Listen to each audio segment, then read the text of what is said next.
வாழ்க வளமுடன். இந்த அற்புதமான ஆண்டு விழாவிற்கு என்னை அழைத்த எடப்பாடி மனவளக்கலை மன்ற அறக்கட்டளையின் தலைவர், செயலாளர், பொருளாளர் உள்ளிட்ட அறங்காவலர்களுக்கும், இந்த பகுதி வாழ் மக்களுக்கும், இங்கு வந்திருக்கும் உங்களுக்கும், உங்கள் அன்பு குடும்பங்களுக்கும் எனது மாலை வணக்கம். நம்ம இன்னைக்கு சிந்திக்கிற தலைப்பு அறிவின் திருவிளையாடல். அறிவுனா என்ன? முதல்ல நம்ம யாருன்னு தெரியுமா? நான் மனமாக இயங்குகிறேன். இதில் யாருக்காவது சந்தேகம் இருக்குதா? இறைவனின் மறுமுனை மனிதனின், ஏன் மனிதனின் மனம்னு சொன்னாங்க? விலங்குகள் மனம்னு சொல்லலாம்ல, சிங்கம், சிறுத்தை, புலி.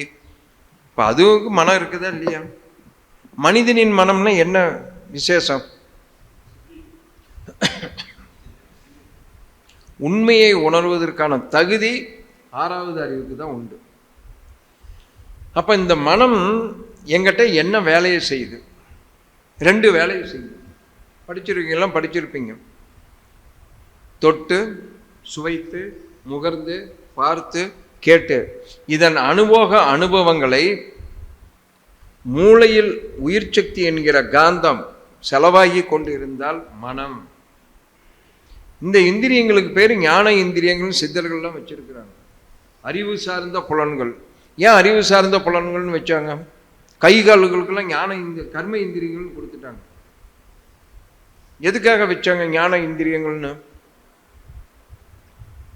ஒரு மனிதன் இன்பத்தையோ துன்பத்தையோ அனுபவிக்கணும்னா இந்த 5 புலன்களும் அவசியம் இருக்கணும்.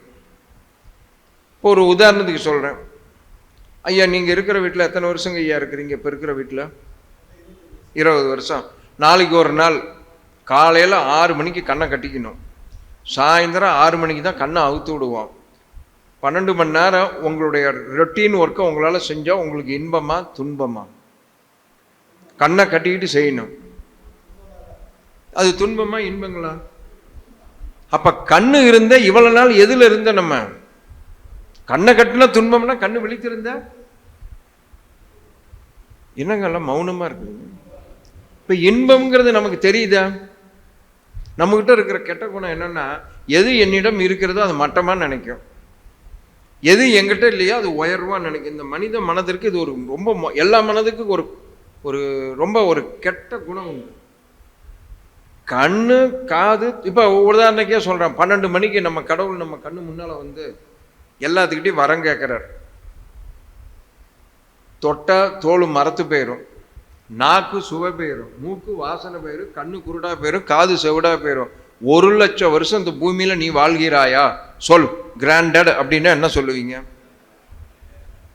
இப்போ ஞான இந்திரியங்கள்னு எதுவும் தெரிஞ்சுக்கிட்டீங்களா? இப்போ இந்த புலன்கள் மூலியமாக நான் அனுபவித்தால்தான் இன்ப துன்பங்களை நான் அனுபவிக்க முடியும். அதனால தான் இது ஞான இந்திரியங்கள். இது மூளையில் இந்த இந்திரியங்கள் வழியாக செலவானால் மனம். ஒரு சில நிகழ்ச்சிகளை நமக்கே தெரியாது, உள்ளார பதிவாகிட்டு ரெக்கார்ட் ஆகிட்டே இருக்கும். இப்போ நான் என் ஊர்லேருந்து வந்தேன். சுமாராக எத்தனை காரு, எத்தனை லாரி, எத்தனை பஸ் எங்களை கிராஸ் ஆகிருக்கும் சொல்லுங்கள். என் கூட வந்தவங்கள சுமாராக நம்ம ஊர்லேருந்து இங்கே வந்தோம் 95 கிலோமீட்டர். ஒரு 1000 பஸ்ஸு கிராஸ் ஆகிருக்குங்களா? லாரி பஸ் எல்லாம் என்ன கலர், வண்டி நம்பர் என்ன? இப்போ நீங்களே 1 கிலோமீட்டர் வந்திருப்பீங்க, எத்தனை பேர் கிராஸ் பண்ணியிருப்பாங்க? பாக்கெட்டில் பேனா வச்சுருந்தாங்களா? கண்ணை மூடிட்டு வந்தீங்களா, முழிச்சிட்டு வந்தீங்களா? அப்போ அதெல்லாம் தெரியல, முழிச்சிட்டு தான் வந்தேன். ஏன் அது பதிவாகல? பெரிபீரியல் கான்சியஸ்னஸ், மேலடுக்கு அது வரும், அப்படியே போயிடும். இந்த மூளைக்கு 3 குணம் உண்டு நம்ம மனித மூளைக்கு. முதல் குணம், எதை வைக்கணும் எதை கழட்டி விடணும்னு அது கழட்டி விட்டுரும். புரியுதுங்களா? சாந்தியம்மா, இன்னைக்கு காலையில் என்ன டிஃபன் சாப்பிட்டீங்க? தோசை. போன மாதம் நவம்பர் 26ஆம் தேதி காலையில் என்ன சாப்பிட்டீங்க? இப்போ பாருங்கள், அந்த மூளைக்கு இப்போ நம்ம காலையில் டிஃபன் சாப்பிட்டது நம்ம சொல்கிறோம். போன வருஷம் நவம்பர் மாதம் என்ன டிஃபன் சாப்பிட்டீங்கன்னு யாராவது சொல்ல முடியுமா? அப்போ இந்த மூளை என்ன பண்ணி எதை வச்சிருக்குன்னு எதை கழட்டி விட்டுன்னு கழட்டி விட்டுரும். இது ஒரு சில நிகழ்ச்சிகளை ஆள் மனதில் போய் பதிவு பண்ணிக்கும். அங்கே போய் சாப்பிட்டேன் சார், சூப்பராக இருந்தது. இங்கே வந்து சாப்பிட்டேன் சார், அருமையாக. இப்போ நம்மளே சொல்கிறோமா இல்லையா? அது மட்டும் ஏன் பதிவாச்சு? அப்போ நமக்கு தெரியாமல் ஒரு சில நிகழ்ச்சிகளை ஆள் மனம் என்ற கருமையத்தில் பதிவு பண்ணிக்கிட்டே இருக்கும். எப்போ நீங்கள் நினைக்கிறீங்களோ கருமையத்திலிருந்து மூளையின் வழியங்களாக எண்ணங்களாக விரித்து காட்டுகிறது மனம். அதுக்கு பேர் தான் எண்ணம். என்னதுங்க, ஆள் மனதில். இப்போ நம்ம போகிறோம் ஒரு இடத்துல, ஒரு நம்மளை கூப்பிட்டு கூல்ட்ரிங்க்ஸ் சாப்பிட்றீங்களாங்க, இல்லை இல்லைங்கன்னு போட்டால் கூட கூல்ட்ரிங்க்ஸ் கொடுக்குறாங்கன்னு வச்சுங்க வெயிலுக்கு. நாளைக்கு அந்த இடத்துக்கு வந்தீங்கன்னா இங்கே பாருங்கள், வலுக்கு டைமாக கூல்ட்ரிங்க்ஸ் கொடுத்தா நம்ம சொல்லுவோமா சொல்ல மாட்டோமா? அப்போ அந்த ஒரு சில நிகழ்ச்சிகள் ஆள் மனதில் போய் பதிவாகிக்கும். எப்போ அந்த இடத்துக்கு போய் அந்த மன அலைச்சூழலுக்கு வர்றோமோ திருப்பி கருமையத்திலிருந்து மூளைக்கு போய் எண்ணங்களாக விரித்து காட்டுகிறது. இது எது செய்யுது? மனம், மைண்ட். சரி, மனம் எங்கிருந்து உற்பத்தி ஆகுது? ஒரு சரக்கு உடம்பு நம்ம உடம்புல இருந்து வெளியேறிடுச்சுன்னா மனித உடலுக்கு பேர் வேற, மனம் இயங்காது. ஒரே ஒரு சரக்கு நம்ம உடம்புல இருந்து வெளியேறிடுச்சுன்னா பேர், உடம்புக்கு பேரே வேற, மனம் இயங்காது. என்னதுங்க? உயிர் போன உடம்புக்கு பேர் என்ன? பிணத்துக்கு மனம் இருக்குமா? யாராவது செக் பண்ணி இருக்கிறீங்களா? போய் செக் பண்ணுங்க. ஐயா, திருப்பதி லட்டு கொண்டு வந்திருக்கிறேன், நீங்கள் ஆசையாக சாப்பிடுவீங்களாமில்ல அப்படின்னு உட்காந்து காமிங்க. வெடுக்குன்னு எந்திரிச்சு கொண்டானா நீங்கள் அங்கே இருப்பீங்களா? பொண்டாட்டி புருஷன் கட்டின கூட ஏதோ ஒரு காக்கா ஈ குஞ்சு அந்த இடத்துல உட்காந்துருக்கா? இப்போ இவ்வளோ நாள் கூட தானே இருந்தது. இறந்ததுக்கப்புறம் ஏந்திரிச்சு அந்த லட்டை கூட சாப்பிட்டு நான் திருப்பி படுத்துக்கிறேன்னா நீங்கள் யாராவது அங்கே உட்காந்துருப்பீங்களா? அப்போ மனம் எங்கிருந்து உற்பத்தி ஆகிட்டு இருக்குதுங்க? ஐயா, உயிரிலிருந்து வருது. அப்போ உயிர்னா என்ன? எந்த இடத்தில் பஞ்ச பௌதீகத்தன்மை இணக்கமாக இருக்கிறதோ அங்கு விண்காந்தம் இயற்கையாகவே வந்துவிடும். லா ஆஃப் நேச்சர், இயற்கை சட்டம்.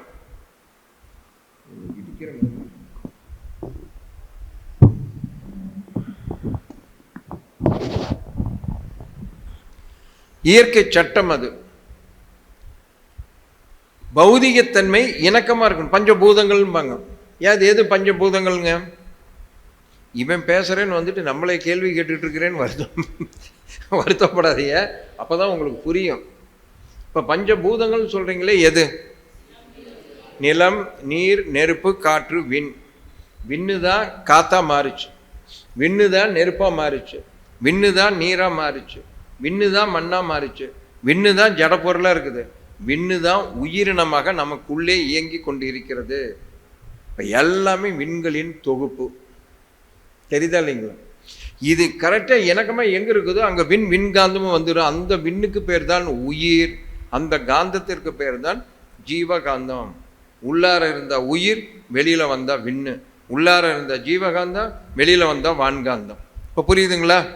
ஓரளவு தெரியுதா? ரைட். இப்போ அனாட்டமி கிளாஸ் வர்றேன். இந்த உயிர் சக்தி என்பது என் உடலில் என்ன செய்கிறது? நம்ம அதை உயிர் இல்லைன்னா நம்ம ஒன்றும். இப்போ நான் பேசுகிறேன்னா மாணிக்கோசம் பேசுகிறேன், நீங்களும் நினைப்பீங்க, நானும் சொல்கிறேன். உயிர் போனால் மாணிக்கோசம் உட்காந்து பேசுவார் எங்கேயாவது? அப்போ இவ்வளோ நாள் பேசுனது யார்? உயிர் தான் பேசிகிட்டு இருக்கு, ஆனால் நமக்கு அது தெரியாது.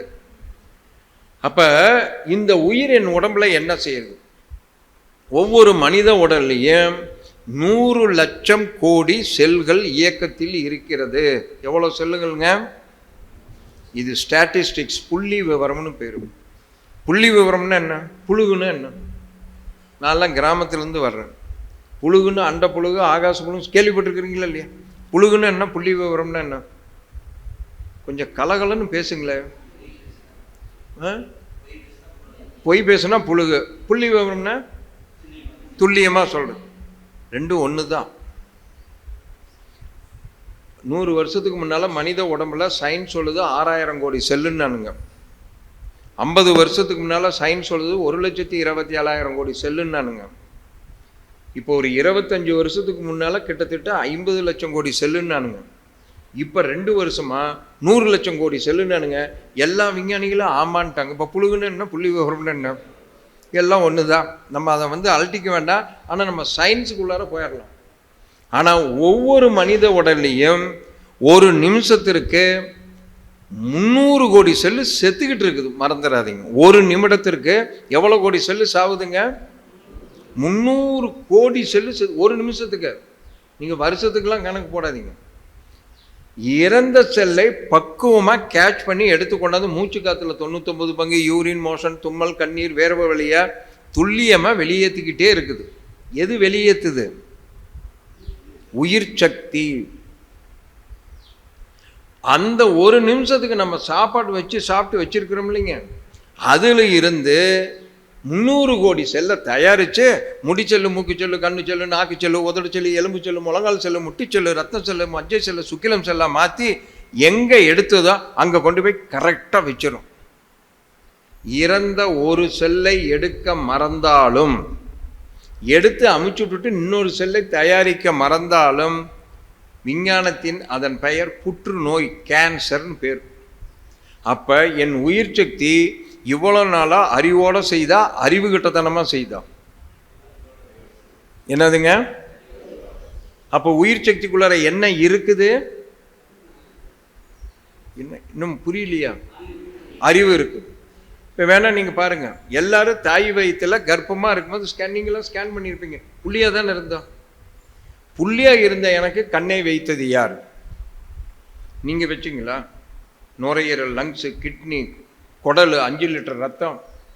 அப்போ நீங்கள் தாய்மார்கள் யாராவது, நான் 2 இட்லி சாப்பிட்றேன் கண்ணா மாறிக்கு, 2 சப்பாத்தி சாப்பிட்றேன் நீ நுரையீரலாக மாறிக்கு, 2 புரோட்டா சாப்பிட்றேன் நாக்கா, அப்படி ஏதாவது சொல்லி அமுச்சு விட்டீங்களா? அப்போ கரெக்டாக அந்த டைமுக்கு அது வளருதா இல்லையா? அப்போ அது அறிவோடு நம்மளை டிசைன் பண்ணியிருக்குதா? அறிவு கிட்டத்தனமாக டிசைன் பண்ணுதா? டிசைனிங் இன்ஜினியர்னு ஒருத்தர் இருப்பார் இல்லை? இப்போ வீடு இப்போ கன்ஸ்ட்ரக்ஷன் இது பண்ணோம்னா ஒரு இன்ஜினியர் இருப்பார் இல்லை? அப்போ அறிவோட டிசைன் பண்ணாலும் நம்மளை அறிவு கிட்ட நினச்சி வேணால் பாருங்கள். இப்போ இந்த இடத்துல முடி இருக்குதுங்களா? இங்கே இருக்கிற முடி இங்கே வளர்ந்ததுன்னா எல்லாத்துக்கும் என்ன பண்ணுவீங்க? எல்லா நாட்களையும் பெண்களுக்கு இருக்கிற மாதிரி 6 அடி கூந்தல் வளர்ந்தது. ஐயா டீ சாப்பிட்ற வாங்கினார்னா இருங்க சேவ் பண்ணிட்டு வரேன்ட்டு போகணும். அப்படி வச்சிருக்குதா? நினச்சி பாருங்க. அப்போ நம்மளை துல்லியமாக வச்சிருக்குதா அறிவு கிட்டத்தனமாக வச்சிருக்குதா? அப்போ உயிர் சக்திக்குள் என்ன இருக்குது? நல்லா புரிஞ்சுக்கணும், அறிவு இருக்குது. இப்போ 2வது கேள்வி, அந்த அறிவு மனிதனுக்கு எத்தனாவது அறிவு? 6வது அறிவுனா என்ன? என்னங்க? சிந்திக்கிற அறிவு. வீட்டில் யாராவது நாய் வச்சிருக்கிறீங்களா? இங்கே கிளாஸ் முடிஞ்சுட்டு போனால் நீங்கள் வளர்த்து நாய் உங்களை கண்டா என்ன பண்ணும்? நான் வர்றேன், அது சிந்திச்சுதா இல்லையா? உரைச்சி வெள்ளத்துங்க வச்சுட்டு காலையில் வந்து பாருங்க என்ன இருக்க. இப்போ எறும்பு சிந்திச்சுதா இல்லையா? இப்போ சிஎம் பிஎம் வர்றாங்கன்னா நம்மளை நம்ப மாட்டானுங்களே, இவனுங்க காலை வாரி விட்டுருவானுங்கன்னு டாக் ஸ்குவாடு தானே உள்ளார வருது. ஏன் அதை கொண்டாந்து 5 அறிவை? அப்போ 6வது அறிவுனா என்ன? அதான் என்ன பகுத்தறிவுனா, எப்பொருள் எத்தன்மை ஆயினும் அப்பொருள் மெய். அதை கண்டுபிடிக்கிறது தான் 6வது அறிவின் நோக்கமே. நம்ம அதை தவிர மற்றதெல்லாம் தெளிவாக செஞ்சிட்ருக்குறோம். இந்த 6வது அறிவு என்ன செய்யுதுன்னா, அதை தவிர மற்றதெல்லாம் தெளிவாக செய்யுது. பொருள் இதுக்குள்ளார, இப்போ இதுக்குள்ளாரே 1000 பொருள் இருக்குது. ஆனால் உள்ள என்ன இருக்குது நீ ஆராய்ச்சி பண்ணி உணர்ந்து கண்டுபிடி. அதான் 6வது அறிவின் நோக்கம். இப்போ அந்த அறிவு இப்போ நீங்கள் எடப்பாடியிலே மேலே ஒரு 100 மீட்டர் உயரத்துலேருந்து ஏரியல் வியூவில் பாருங்கள், எத்தனை கட்டடம், எத்தனை லாரி, எத்தனை பஸ்ஸு, எத்தனை காரு, எத்தனை 2 வீலர், எத்தனை செல்ஃபோனு, வயர்லெஸ் டவர் எல்லாம் இருக்குதா இல்லையா? இதெல்லாம் கட்டினது 6வது அறிவா 5வது அறிவா? அந்த அறிவை விட என் உயிர் சக்தி செய்கிற அறிவு உயர்வான அறிவா மட்டமான அறிவா? உயர்வான அறிவா மட்டமான அறிவுங்களா? ஏன் உயர்வான அறிவுன்னு சொல்றீங்க? ஏங்க இத்தனை கட்டடம் இத்தனை லாரி பஸ் எல்லாம் கண்டுபிடிச்சோம், கம்ப்யூட்டர்லாம் கண்டுபிடிச்சிருக்கிறோம், சந்திர மண்டலத்துக்கே போயிட்டு வரோமே. ஆனால் அந்த அந்த அந்த அறிவு விட நம் உள்ளே இருக்கும் உயிர் சக்தியின் அறிவு மேலானதுங்கிறீங்களே, ஏன்? அது செய்கிற ஒரு வேலையை கூட இந்த 6வது அறிவு செய்ய முடியாது. ஒரு சொட்டு ரத்தம் செய்வீங்களா யாராவது? இப்போ நீங்கள் வீட்டில் சமையல் பண்ணும்போது வெங்காயம் கையை, சமையல் நீங்கள் தானே பண்ணுறீங்க. சரி, இன்னும் பழைய காலத்தில் இருக்கிறீங்க, எல்லாம் அவங்க செய்வாங்க, நாங்கள் சாப்பிட்டுட்டு போயிடுவோம், அப்படிலாம் இல்லை. சரி, கையை நறுக்கிருக்கிறீங்களா இல்லையா? ரத்தம் போகுதா இல்லையா? உடனே ஏதோ ஒன்று போட்டு சுற்றி கட்டிக்கிறீங்க. இந்த வேஸ்டான ரத்தத்தை உங்கள் உடம்பு தயாரிக்குதா இல்லையா? நீங்கள் தயாரிங்க. எந்த டாக்டரையாவது எடப்பாடியில் போய் எனக்கு 2 சொட்டு ரத்தம் தயாரித்து கொடுங்க, கண்ணை தயாரித்து கொடுங்க, நாக்கை தயாரித்து கொடுங்க, மூக்க யாராவது ஒருத்தர் செய்ய சொல்லுங்க. அப்போ என் உயிர் சக்தி ரத்தத்தை தயாரிக்குதா இல்லையா? உங்கள் உடலுக்குள் இருக்கும் அறிவு செய்கிறது. ஆனால் என்னால் செய்ய முடியவில்லை என்றால் அந்த அறிவு உயர்வானதா மட்டமானதா? இப்போ புரியுதா இல்லைங்களா? அந்த அறிவிற்கு பெயர் தான் இறைவன், கடவுள், தெய்வம் என்றால் நான் யார்? கதை கேட்டுட்டு இருக்கிறீங்களோ? ஏங்க, என் உடலுக்குள்ளார இருக்கிற உயிர் சக்திக்குள்ள இருக்கிற அறிவே இறைவன்னா நான் யார்? கன்ஃபார்ம் தானே? அப்ப நீங்களாம் யார்? நீங்க யாரு? உங்க மாமியார்லாம் யாரு? ஏமா சரி என்ன கேட்ட? உங்க மருமகள் யாரு? ஏன் முட்டுது? காரணம் இல்லையா? ஏனென்றால் அந்த அறிவு தான் இறைவன் என்பதை கேட்டுக்கிறதும் இல்லை, புரிஞ்சுக்கிறதும் இல்லை, சொன்னா கேட்கறதும் இல்லை. அதுக்கு தான் பக்தி இலக்கியம்லாம் வந்தது, சொற்பொழிவுன்னு வச்சாங்க. இந்த அறிவுனா என்ன? அப்ப அறிவுனா என்ன? த ஆர்டர் ஆஃப் ஃபங்க்ஷன், இயற்கையில் இருக்கும் சட்டம், இயற்கை நியதியே கடவுள். இன்னமும் கடவுள்னா நமக்கெல்லாம் என்னமோ வந்து அதுலேயும் சில இந்த கோயிலுக்கு போனீங்களாம் பார்த்தீங்கன்னா டென்ஷனும் வருது கொஞ்சம். சார் அவன் தீர்த்தத்தை கொடுக்குறான், தீர்த்தம் என்ன பர்பஸுக்காக? நீங்கள் ஜாதகத்தை கட்டத்தை சொல்லி புரியும்.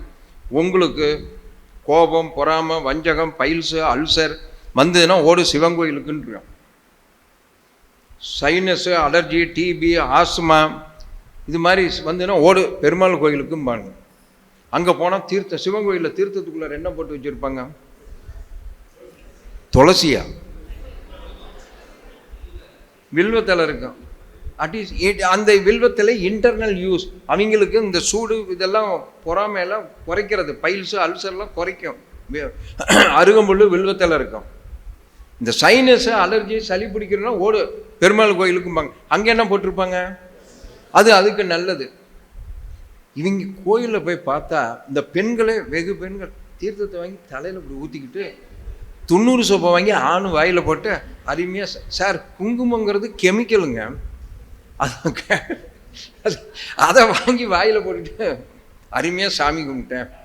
பைத்தியம்னு அர்த்தம். எதை சாப்பிடணும், எதை பூசிக்கணும்னே தெரியாமல் இருந்தா யார் இதெல்லாம் சொல்லித்தர்றது? கோயிலுக்குள்ளார எப்படி நடந்துக்கணுங்கிறதே ஒரு கிளாஸ் வச்சு ஒரு நாள் வகுப்பு வச்சு எடுத்தால் தான் புரியும். ஆன்மீகம்னா என்னன்னு சொல்லணும், ஆன்மீக அறிவுனா என்னன்னு சொல்லி தரணும். அப்போ நம்ம உயிர் சக்திக்குள்ள இருக்கிற அறிவு அது என்ன? அப்போ என்ன மகரிஷி கொடுத்துருக்கிறார்? அந்த அறிவை கூர்ந்து நிப்பார். மனம் அறிவாக மாறும் நிலையே தியானம். நம்மளாம் தியானம் பண்ணலைங்க, நான் தியானம் பண்ணுறேன்னு வெளியில் போய் சொல்லிவிடாது. தியான பயிற்சி தான் பண்ணிக்கிட்டு இருக்கிறோம். நம்ம என்ன பண்ணுறோம்? தியானம் என்பது கண்ணை மூடுனா absolute space, stand still position. அமாவாசை இருட்டு மாதிரி கப்புன்னு உக்காந்துக்கணும்.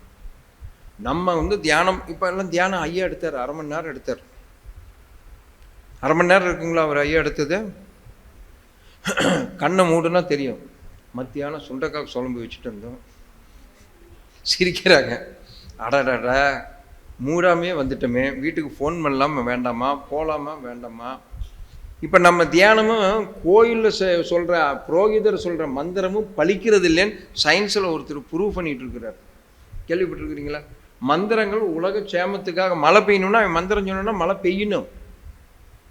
ஆனால் இப்போ மழை பெய்யுதா? ஏன் அவங்க மந்திரமும் பலிக்கலாம், நம்ம தியானமும் பலிக்க மாட்டேங்குது? நம்ம தியானம் பயிற்சின்னு தான் சொல்லிட்டு இருக்கிறோம். என்ன காரணம் கவனிச்சிருக்கிறீங்களா?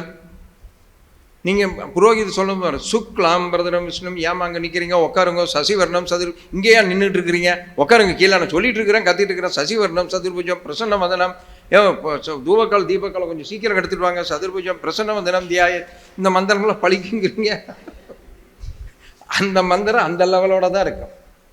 நம்ம தியான லட்சணமும் அப்படிதான். என்ன காரணம்னா, தியானம் அப்படின்னா எல்லாத்தையும் மறந்து எண்ணங்கள் எழாமல் எண்ணத்தின் மீது எண்ணமாய் இருத்தல் தியானம். கண்ணை முழிச்சிருக்கிறதுலையும் உங்களுக்குலாம் பிரச்சனை இல்லை. தியானம்னு கண்ணை மூடுனாதான் எல்லா கழுசடியும் வந்து உள்ளார உழுகும். எங்கெங்கேயோ போகிறதெல்லாம் வரும். பாம்பு கடிக்கிற மாதிரி இருக்குது, கத்தி எடுத்து குத்துற மாதிரி, பொண்டாட்டி துரத்துற மாதிரி இருக்குது, புருஷை அடிக்கிற மாதிரி. இதெல்லாம் ஏன் வருது? அறிவின் குறைபாடுகள். என் உள்ளே இருக்கும் கருமையத்தினுடைய பதிவுகளை நான் அனுபவித்து தான் தீர வேண்டுமே தவிர அது எங்கேயும் போவாது. அது பதிவாகிக்கிட்டே இருக்கு. இப்போ இந்த பதிவை நீக்கிறதுக்கு தான் நாங்கள் வந்திருக்கிறோம். நம்ம எதுக்கு இங்கே நமக்குள்ள என்ன வேலை இல்லைன்னா அங்கே வந்து உட்காந்துருக்கிறீங்க? அப்போ இங்கே வர்றதனுடைய நோக்கம் என்ன? என் பதிவுகளிலிருந்து நான் விலக வேண்டும். நல்லா புரிஞ்சுக்குங்க. 1008 பதிவு உள்ளார இருக்கும். அந்த பதிவுகளிலிருந்து விலகிறதுக்கு தான் வந்து உட்காந்துருக்கிறோம். அப்போ பதிவுலேருந்து விலகிறதுக்கு நான் என்ன செய்யணும்? அறநெறி வாழ்க்கை சொல்கிறாரு இல்லையா மகரிஷி? இப்போ இந்த அறிவு அந்த அறிவை உணர வேண்டும். 6வது அறிவு தன் முழுமை அறிவை உணர வேண்டும். முழுமை அறிவுன்னு என்ன? உண்மைக்குள் இருக்கும் உண்மை. அது என்ன உண்மை? அதுக்குள்ள இன்னொரு உண்மை இருக்குது. சார் 6ஆம் கிளாஸில் சூரியன் எங்கே உதிக்கிறது எந்த திசையில் படித்தோம்? அப்படிதானே படிச்சிங்க? எந்த திசையில் மறிகிறது? கரெக்டா? டிகிரிக்கு வந்தோன்னா சூரியன் உதிப்பதும் இல்லை மறைவதும் இல்லை. கரெக்டா தப்பா? கரெக்டா. பிஹெச்டி எம்பியில் போனால் பூமியின் தற்சுழற்சி வேகத்தால் சூரியன் உதிப்பது போலவும் மறைவது போலவும் தோன்றுகிறது. கரெக்டா தப்பா?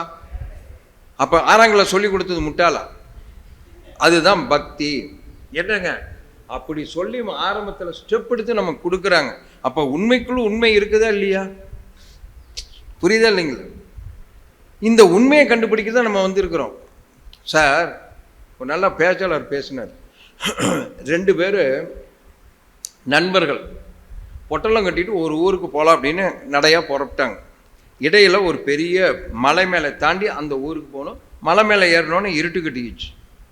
சரி சாப்பிட்லாம், ஒரு 8 மணி இருட்டு கட்டினோன்னா சாப்பிட்லான்னு உட்காந்து பொட்டலத்தை அவுக்கும் போது இன்னொருத்தன் வந்துட்டான் ஓடியாந்து. சார் சார் சார் சார் எனக்கு பசிக்குது சார், பசி தாங்க முடியலைங்க சார், எனக்கு உயிரே போகுதுங்க சார், நீங்கள் எவ்வளோ கேட்டாலும் கொடுக்குறேன் சார், எனக்கு கொஞ்சம் உணவு கொஞ்சம் கொடுங்க சார் அப்படிங்கிறேன்.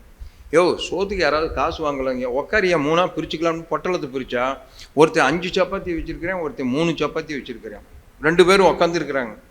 மொத்தம் எத்தனை சப்பாத்திங்க? 8 சப்பாத்தி இருக்குதுயா, 3ஆக பிரிச்சுக்கலாம்னு சொல்லி இவங்க சப்பாத்தி கொண்டாந்தவே குழம்புறியா, இது எப்படி 3ஆக பிரிக்கிறதுன்னு. இந்த வந்தேன் பாருங்க, அவனுக்கு தான் அறிவு. எவனுக்கு அவசியமோ அவனுக்கு தான் அறிவு கொஞ்சம் அதிகமாக வேலை செய்யும். அவன் ஒரு ஐடியா கணக்கு போட்டு சொல்கிறான். 8 சப்பாத்தி இருக்குது, எல்லாம் 3 கட் பண்ணால் எத்தனை சப்பாத்தி வரும்? 8 சப்பாத்தி 3ஆக கட் பண்ணால் 24 வரும். தலைக்கு 8 சப்பாத்தி சாப்பிட்டுக்கலாம்னா அவனுக்கு தான் வேலை அதிகமாக செஞ்சிருக்கு. ஏன்னா அவனுக்கு தான் தேவை அதிகம். இவனுக்கு 2 பேரும் முழிக்கிறானுங்க, இது எப்போ 8 சமமாக பிரிக்கிறதுன்னு. அவன் அருமையாக ஐடியா கொடுத்தான். சரி கட் பண்ணுன்னு சொல்லி எல்லாம் 3 பீஸாக வச்சு 3க்கு 8 சாப்பிட்டானுங்க. தூங்கலான்னு 3 பேரும் தூங்கிட்டாங்க. இந்த வந்தவன் பெரிய பணக்காரன். அவன் என்ன பண்ணேன், 8 பவுன் நகையை வச்சுட்டு நான் உங்களுக்கு உதவுன்னு பார்த்தேன், நீங்கள் காசு வாங்க மாட்டேங்கிறீங்க, நான் ஊரை விட்டு போகிறேன், அடுத்த ஊருக்கு போகிறேன், நீங்கள் இந்த 8 பவுனை பிரிச்சுக்கிட்டு அவன் ஓடிட்டான். இவனுங்க ஏந்திரிச்சோன்னா எப்போ 8 பவுன் இருக்குது, நான் 5 சப்பாத்தி கொண்டாந்தேன், நீ 3 சப்பாத்தி கொண்டாந்த, நான் 5 பவுன் எடுத்துக்கிறேன், நீ 3 பவுன் எடுத்துக்கலாம், கரெக்டாங்கிறான். அவன் அது தப்பு. 2 பேர் இருக்கிறான், சமமாக எடுத்துக்கிட்டேன், நீ 4 பவுன் வச்சுக்கலாம், நான் 4 பவுன் வச்சுக்கலாம், இதுதான் கரெக்ட் அப்படிங்கிறேன். அவன் இதில் எது கரெக்டு? இவனுங்க 2 பேரும் பேசிக்கிட்டே இருக்கானே, ஏயா ஒரு நியாயம் வேண்டாமா, நான் 5 சப்பாத்தி கொண்டாந்தேன், நீ 3 சப்பாத்தி தான் நான் கொண்டாந்தேன், நீ 3 பவுன் வச்சுக்க, நான் 5 பவுன் வச்சுக்கிறேன், ஒரு நியாயம் வேண்டாமான்னு இவன் சொல்கிறேன். நபர்கள் 2 பேர் தானே இருக்கிறான், நீங்கள் சமமாக பிரிச்சுக்கின்னு அவன் சொல்லிட்டு போயிட்டா இல்லை, அதில் ஒரு நியாயம் வேண்டாமாங்கிறேன். 2 பேரும் சொல்கிறத பார்த்துட்டு கடைசியில் கொண்டு போயிட்டானுங்க நீதிபதி கோர்ட்டுக்கு. அவன் இதெல்லாம் கேட்டுட்டு அவன் ஜட்ஜ்மெண்ட் எழுதிவிட்டான். 5 சப்பாத்தி கொண்டு வந்தவனுக்கு 7 பவுனை கொடுங்க, 3 சப்பாத்தி கொண்டு வந்தவனுக்கு 1 பவுனை கொடுங்கன்னு. அப்போ தான் நினச்சேன், நம்ம அங்கேயே அவன் 3 பவுன் தரேங்க.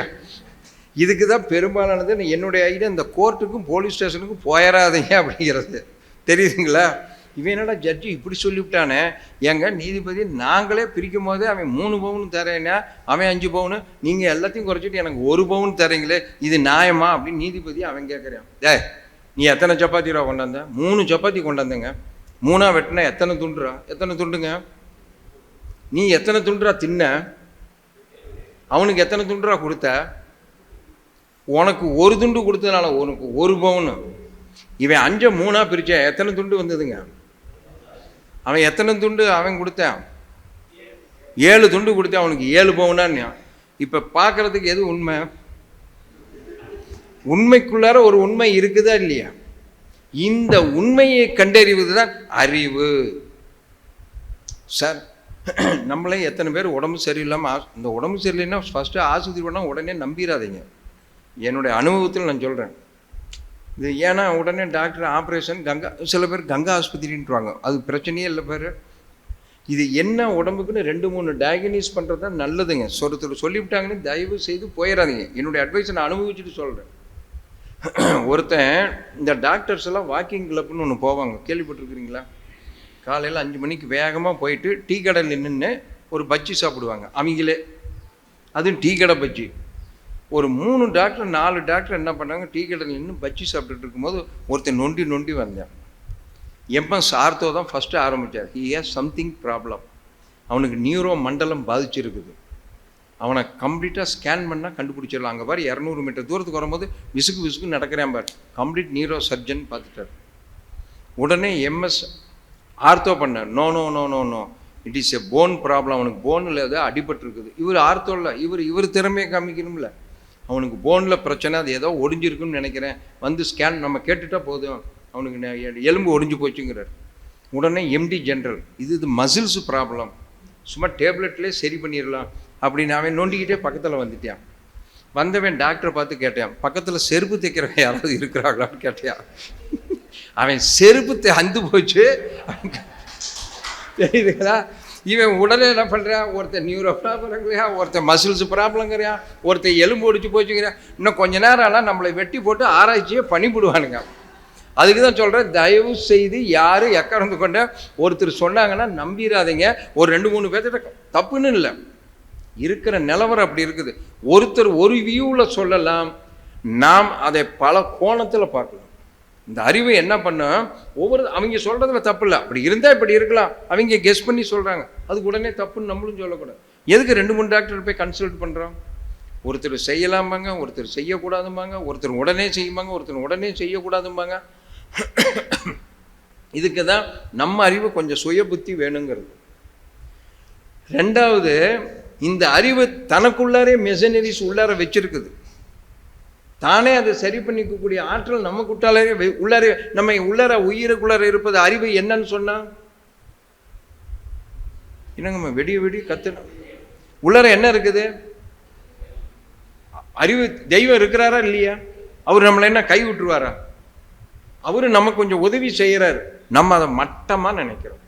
அவரு செய்யற உதவியை நம்ம காதிலேயே வாங்கிக்கிறதே கிடையாது. அவரு ரெடியா நிற்கிறார். சில விதமாக இப்போ தடுப்பூசின்னு போடுறாங்களா இல்லையா?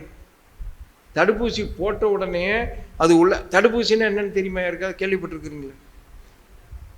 இப்போ அம்மை தடுப்பூசின்னு குழந்தையில போடுறாங்களா இல்லையா? அம்மை தடுப்பூசின்னு அதில் என்ன இருக்குதுன்னு நினைக்கிறீங்க? அந்த மருந்துக்குள்ளார அம்மை நோய் தான் இருக்குது. அந்த நோயை உள்ளார விடுவாங்க, அது டைல்யூட் பண்ணி வச்சுருப்பாங்க. அவங்க ஒரு கணக்கு, 1க்கு 1000, 1க்கு 10,000, 1க்கு 1,00,000 வீரியத்தை குறைச்சி அந்த அம்மையை உள்ளார விடுவாங்க. உள்ளார விட்டோன்னா நம்ம உள்ளார இருக்கிற இறைத்தன்மை, அதான் பேரறிவு, இறைவனின் திருவிளையாடல், அது வேலை செய்யும். எதிரி வந்துட்டான்டா, இதை உள்ளார வந்து எத்தனை பாதுகாப்பு. நீங்கள் பார்லிமெண்ட்டுக்கு பண்ணால் 4 அடுக்கு 3 அடுக்கு பாதுகாப்புன்னு சொல்கிறீங்களே, மனித உடலுக்குள்ள 5 அடுக்கு பாதுகாப்பு இருக்குது ஒவ்வொரு செல்லுக்கும். நீங்கள் சயின்ஸ் படித்தவங்களை போய் கேட்டு பாருங்கள். ஒரு எதிரி உள்ளார வந்துட்டானா 5 அடுக்கை மீறி தான் உள்ளார நுழைய முடியும். இந்த 5 அடுக்கு மீறக்கூடிய தகுதி நம்ம அதையும் உண்டா இல்லையான்னு பார்த்து போகிறோம். சார், புரோட்டா கெடுதல்னு எல்லாருமே சொல்கிறாங்க, நம்மளும் தலையாட்டிக்கிறோம். நைட்டு என்ன டிஃபன்னா புரோட்டா தான் சொல்கிறோம். எங்கள் மோகனூரில் கேட்குறேன், 10,000 புரோட்டா நைட்டு சேல்ஸ் ஆகுதுங்கிறேன் கடையில். நான் கேட்டுட்டு வந்து சொல்கிறேன். அப்போ தான் முடிவு பண்ணேன், பெண்கள் யாரும் ராத்திரி சமைக்கிறது இல்லை, எல்லாம் கடையே கெதின்னு உக்காந்துருக்கு. அதில் ஒரு அம்மா, நாங்கள் போய் ஒரு பார்சல் வாங்குறதுக்கோசரம் சப்பாத்திக்கு போய் நின்னா, ஒரு அம்மா குழந்தைய, சார் சின்ன குழந்தைங்க, அந்த அம்மா புரோட்டா விட துணிக்குது. நைட்டு பசி கிசின்னு கற்றுனா நடக்கிறது துணிச்சு விடுதுங்க சார் வாய்க்குள்ளார. அது விஷமேங்கிற ஒரு, எப்பயாவது ஒரு நாள் சாப்பிடுங்க டேஸ்ட். தினமும் புரோட்டா கதியே இருந்தால் என்ன பண்ணுவீங்க? கேன்சர் வருமா வராதா? எவ்வளோ பெரிய டேஞ்சருங்கிறாங்க. இந்த டாக்டர் கல்யாணத்துக்கெலாம் போயிருக்கிறீங்களா? யாராவது டாக்டர் இருந்தால் கோவிச்சிக்காதீங்க. அவங்க 50 வெரைட்டி போடுவாங்க கல்யாணத்தில், பார்த்துருக்குறீங்களா? எங்கள் ஊர் டாக்டர் பக்கத்தில் கல்யாணம் நடந்து நாங்கள் ஒரு 20 பேர் போனால், நான் டாக்டரே நேராக கேட்டேன், ஏங்க நீங்கள் டாக்டர் அனட்டமி படிச்சிருக்கிறீங்க, ஒரு 4 ஐட்டம் 5 ஐட்டம் போட்டால் என்னங்க, நீங்களே இப்படி 50 ஐட்டம் போட்டா ஆளாளுக்கு ஒன்று பிடிக்கும், சாப்பிட்டு போகிறாங்க அப்படின்னு. நான் சொன்னேன், பொய் பேசக்கூடாது டாக்டர், இங்கே சாப்பிட்டுட்டு காலையில் உங்ககிட்ட அட்மிட் ஆகிடுவாங்க, விட்டதெல்லாம் சம்பாதிக்கிற நோக்கத்தில் தான் நீங்கள் போகிறேன். சார் அவன் புரோட்டாவே 10 ஐட்டம் போடுறாங்க, நம்ம கொத்து புரோட்டா, வெட்டு புரோட்டா, அது என்னமோ புரோட்டாவிலே 10 ஐட்டம் போடுறான், வீச்சு புரோட்டா, அந்த புரோட்டா, இந்த அவன் சாப்பிட்டானா என்னத்துக்காக? இப்போ இந்த உடம்பை கெடுப்பது யார்? சாப்பாட்டில் உணவில் அளவு முறைன்னு சொல்கிறாங்களோ இல்லையா? நமக்கே தெரியுதா இல்லையா? அது ஒத்துக்கும் ஒத்துக்காத உணவுன்னு தெரியுதா இல்லையா? சாப்பிடாம யாராவது, சார் சர்க்கரை வியாதிக்காரங்க சர்க்கரையை தொடக்கூடாது, அரிசியை சேர்த்தக்கூடாதுன்னு சொல்கிறோமே, யாராவது இருக்கிறாங்களா? நினச்சி பாருங்க. விரதத்தை கூட கேன்சல் பண்ணியிருக்கிறோம். நான் பொய்ய சொல்லலை. பெருந்துறைக்கு பக்கத்தில் ஒரு காளிகாம்பா கோயில் கும்பாபிஷேகம் நடக்கிற அன்றைக்கி சுகி சிவன் ஸ்பீச்சுக்கு போயிருந்துட்டார். அங்கே நாதஸ்வர வித்வான் தவுள் எல்லாம் உட்காந்துருக்குறாங்க. அந்த வித்வான் கிருத்திகை விரதம் நான் சாப்பிட்றதில்லைன்னு சொல்லிட்டாங்களாம். இந்த கூட போன மத்தளங்கள் தாளங்கள்லாம் ஒரு 5-6 பேர் இருந்தாங்க. பெரிய ஆடம்பரமான கும்பாபிஷேகம்.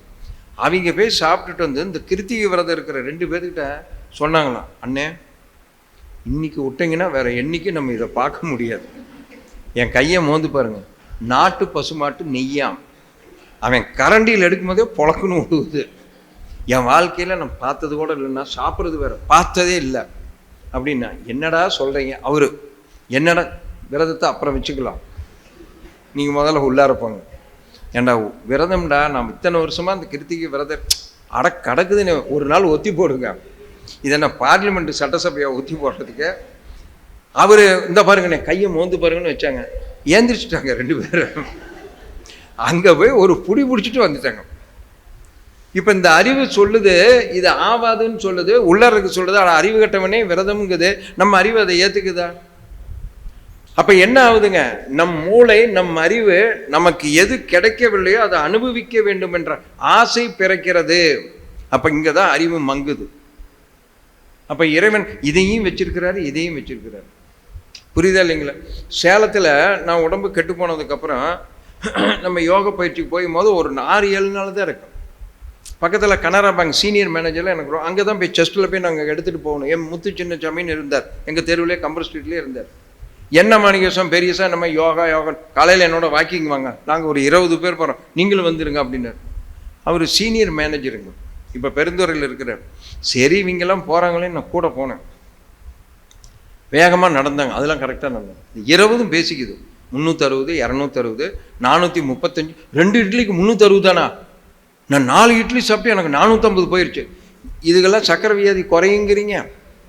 இந்த சனியினோட சேர்ந்தால் நமக்கு ஏங்க இதே வாக்கிங் போகிற 2 கிலோமீட்டர் உனக்கு 360, 260, 430, 365ன்னா இது என்னைக்கு வெடிகிறது? நீங்கள் வாக்கிங் போகிற அன்னிலேருந்து இதுகளோட சேர்ந்தால் நம்ம ஒளிஞ்சிருவோன்னு வெளியிலேயே வந்துட்டார். உங்கள் எண்ணம். இன்னொன்று பாருங்கள், இந்த மூளைக்கு இன்னொரு குணம் உண்டு. எந்த விதமான வியாதியும் இல்லாத ஒரு மனிதன் ஒரு மருத்துவரிடம் சேர்ந்து உங்களுக்கு கேன்சர் ஆரம்பிக்கிற மாதிரி இருக்குதுங்கன்னு சொல்லி உங்கள் மனம் அதை ஏற்றுக்கொண்டு விட்டால் அன்னிலிருந்து கவுண்ட் டவுன் ஆரம்பிச்சிடும். இந்த கெட்ட குணம் நம்ம மனதுக்கு உண்டு. நல்லா புரிஞ்சுக்குங்க. அவன் சொன்னாலும் நீங்கள் நம்மளை தூக்கி கிடப்பில் போட்டு நீங்கள் பாட்டுக்கு உங்கள் வேலையை பார்த்தீங்கன்னா இருக்கிற நோய் வெளியில் போயிடும். சார் இது மெடிக்கல் சயின்ஸ்லாம் ப்ரூவ் பண்ணியிருக்கிறாங்க சார், நான் பொய் சொல்லலை. தீபக் சோப்ரா நம்ம இந்தியாவில் பிறந்த டாக்டர், அமெரிக்காவில் செட்டில் ஆகிட்டார், மனோதத்துவ நிபுணர். அவர் எம்எஸ் படிச்சிருக்கிறார், சர்ஜரி. அங்கே ஹெரால்டுங்கிற இராணுவ இன்ஜினியர், இராணுவத்தில் பணிபுரிந்த ஒருத்தனை செக் பண்ணுறார். நம்ம தீபக் சோப்ரா நடந்த விஷயம் செக் பண்ணிவிட்டு அவர் பார்க்குறாரு, என்ன இது அப்படின்னு சொல்லியிருக்காரு. ஹெரால்டுங்கிறவன் தன் வயதுக்கு வந்த பெண் திருமணமாகல, அந்த பெண்ணை கூட்டிகிட்டு அந்த டாக்டர்கிட்ட நம்ம தீபக் சோப்ராட்ட அமெரிக்காவில் போயிருக்கிறாப்புல. அந்த டாக்டர் சொல்கிறார், தீபக் சோப்ரா நீ யாருமா? நாங்கள் இவர் பொண்ணுங்க, எனக்கு இன்னும் மேரேஜ் ஆகணும். என்னம்மா உங்கள் அப்பா உடம்பு இப்படி வச்சிருக்கிற, நீங்களாம் கவனிக்க மாட்டீங்களா அப்படின்னாப்புல. இல்லைங்க சார், நீங்கள் எவ்வளோ நாள் டைம் சொல்கிறீங்க அதை சொல்லுங்க அப்படின்னாப்புல. டைமா? எதுக்கு டைம்? இது ஒரு பெரிய கதைங்க சார், எங்கள் அப்பாவை கேளுங்கன்னாரு. என்னம்மா நான் டாக்டரா உங்கள் அப்பா டாக்டரா? நான் சொல்கிறேன் இப்படி இருக்குது கெடுத்து வச்சுருக்கேன். சார் நீங்கள் அவரை கேளுங்கன்னார். என்னையா நடந்தது சொல்லியாங்கிறார். நான் இராணுவத்தில் ஒர்க் பண்ணிகிட்டு இருந்தேன். எனக்கு ஒரு நாள் உடம்பு சரியில்லை, சரியான காய்ச்சல் வந்தது, நடக்க முடியல. உடனே இராணுவ ஹாஸ்பிட்டலில் போய் அட்மிட் பண்ணிட்டேன். எல்லாம் செக் பண்ணாங்க. பிளட்டு, யூரியா, நைட்ரஜன் 8 மடங்கு அதிகம், இன்னும் நீ உயிரோட 2 வருஷம் தான் இருப்பீங்கன்னு அந்த டாக்டர் எழுதி சர்டிஃபிகேட் கொடுத்து ஹெட் ஆஃபீஸ் அமுச்சு விட்டாங்க இராணுவத்துக்கு. இவனை முதல்ல ரிலீவ் பண்ணிடுங்க, விஆர்எஸ் கொடுத்து பணத்தை கொடுத்து ரிலீவ் பண்ணிடுங்கன்ட்டாங்க. நான் உடனே பணத்தை வாங்கிட்டு அவர் இன்ஜெக்ஷன் போட்டார், 4 மாத்திரை கொடுத்தார், வாங்கி சாப்பிட்டு வந்துட்டு பக்கத்துலேயே நிலத்தை வாங்கி போட்டேங்க இந்த பணத்தை வச்சுக்கிட்டு. ஒரு 2 வருஷம் கழிச்சு எனக்கு மேரேஜ் ஆச்சு. மேரேஜ் ஆனால் இதே மாதிரி உடம்பு சரியில்லை. சரி, மிலிட்ரி ஹாஸ்பிட்டலில் அந்த டாக்டர் தான் நான் பார்க்க போனேன். அவரை போய் பார்த்தா இன்னும் ஒரு ஊசி போட்டு 2 மாத்திரை கொடுப்பாரு, வாங்கிட்டு வந்தெல்லாம் போனால் அவர் செத்து போயிட்டார், டாக்டர் இல்லை. சரி, பக்கத்தில் ப்ரைவேட் கிளினிக் இருக்குது, அங்கே நுழைஞ்ச அந்த ஹெரால்டு.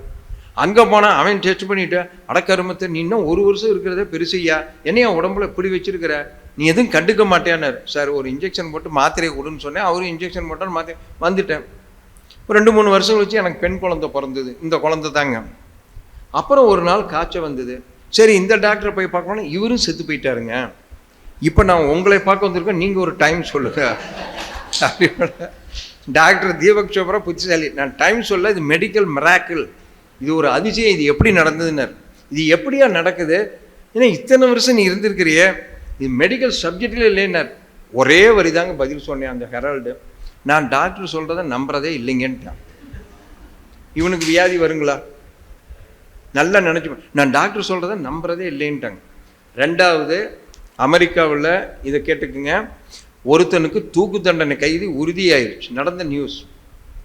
அவனை பிஹெச்டி ரிசர்ச் பண்ணுறவனா ஒரு ஆராய்ச்சிக்கு எடுத்துக்கிற அந்த தண்டனை கைதியை, அவனை சாப்பிட்றது உறுதி, அந்த டைமில் நாங்கள் சாப்பிடுச்சோம்னு சொல்லி ஜனாதிபதிக்கு லெட்டர் போட்டிருக்கிறோம்.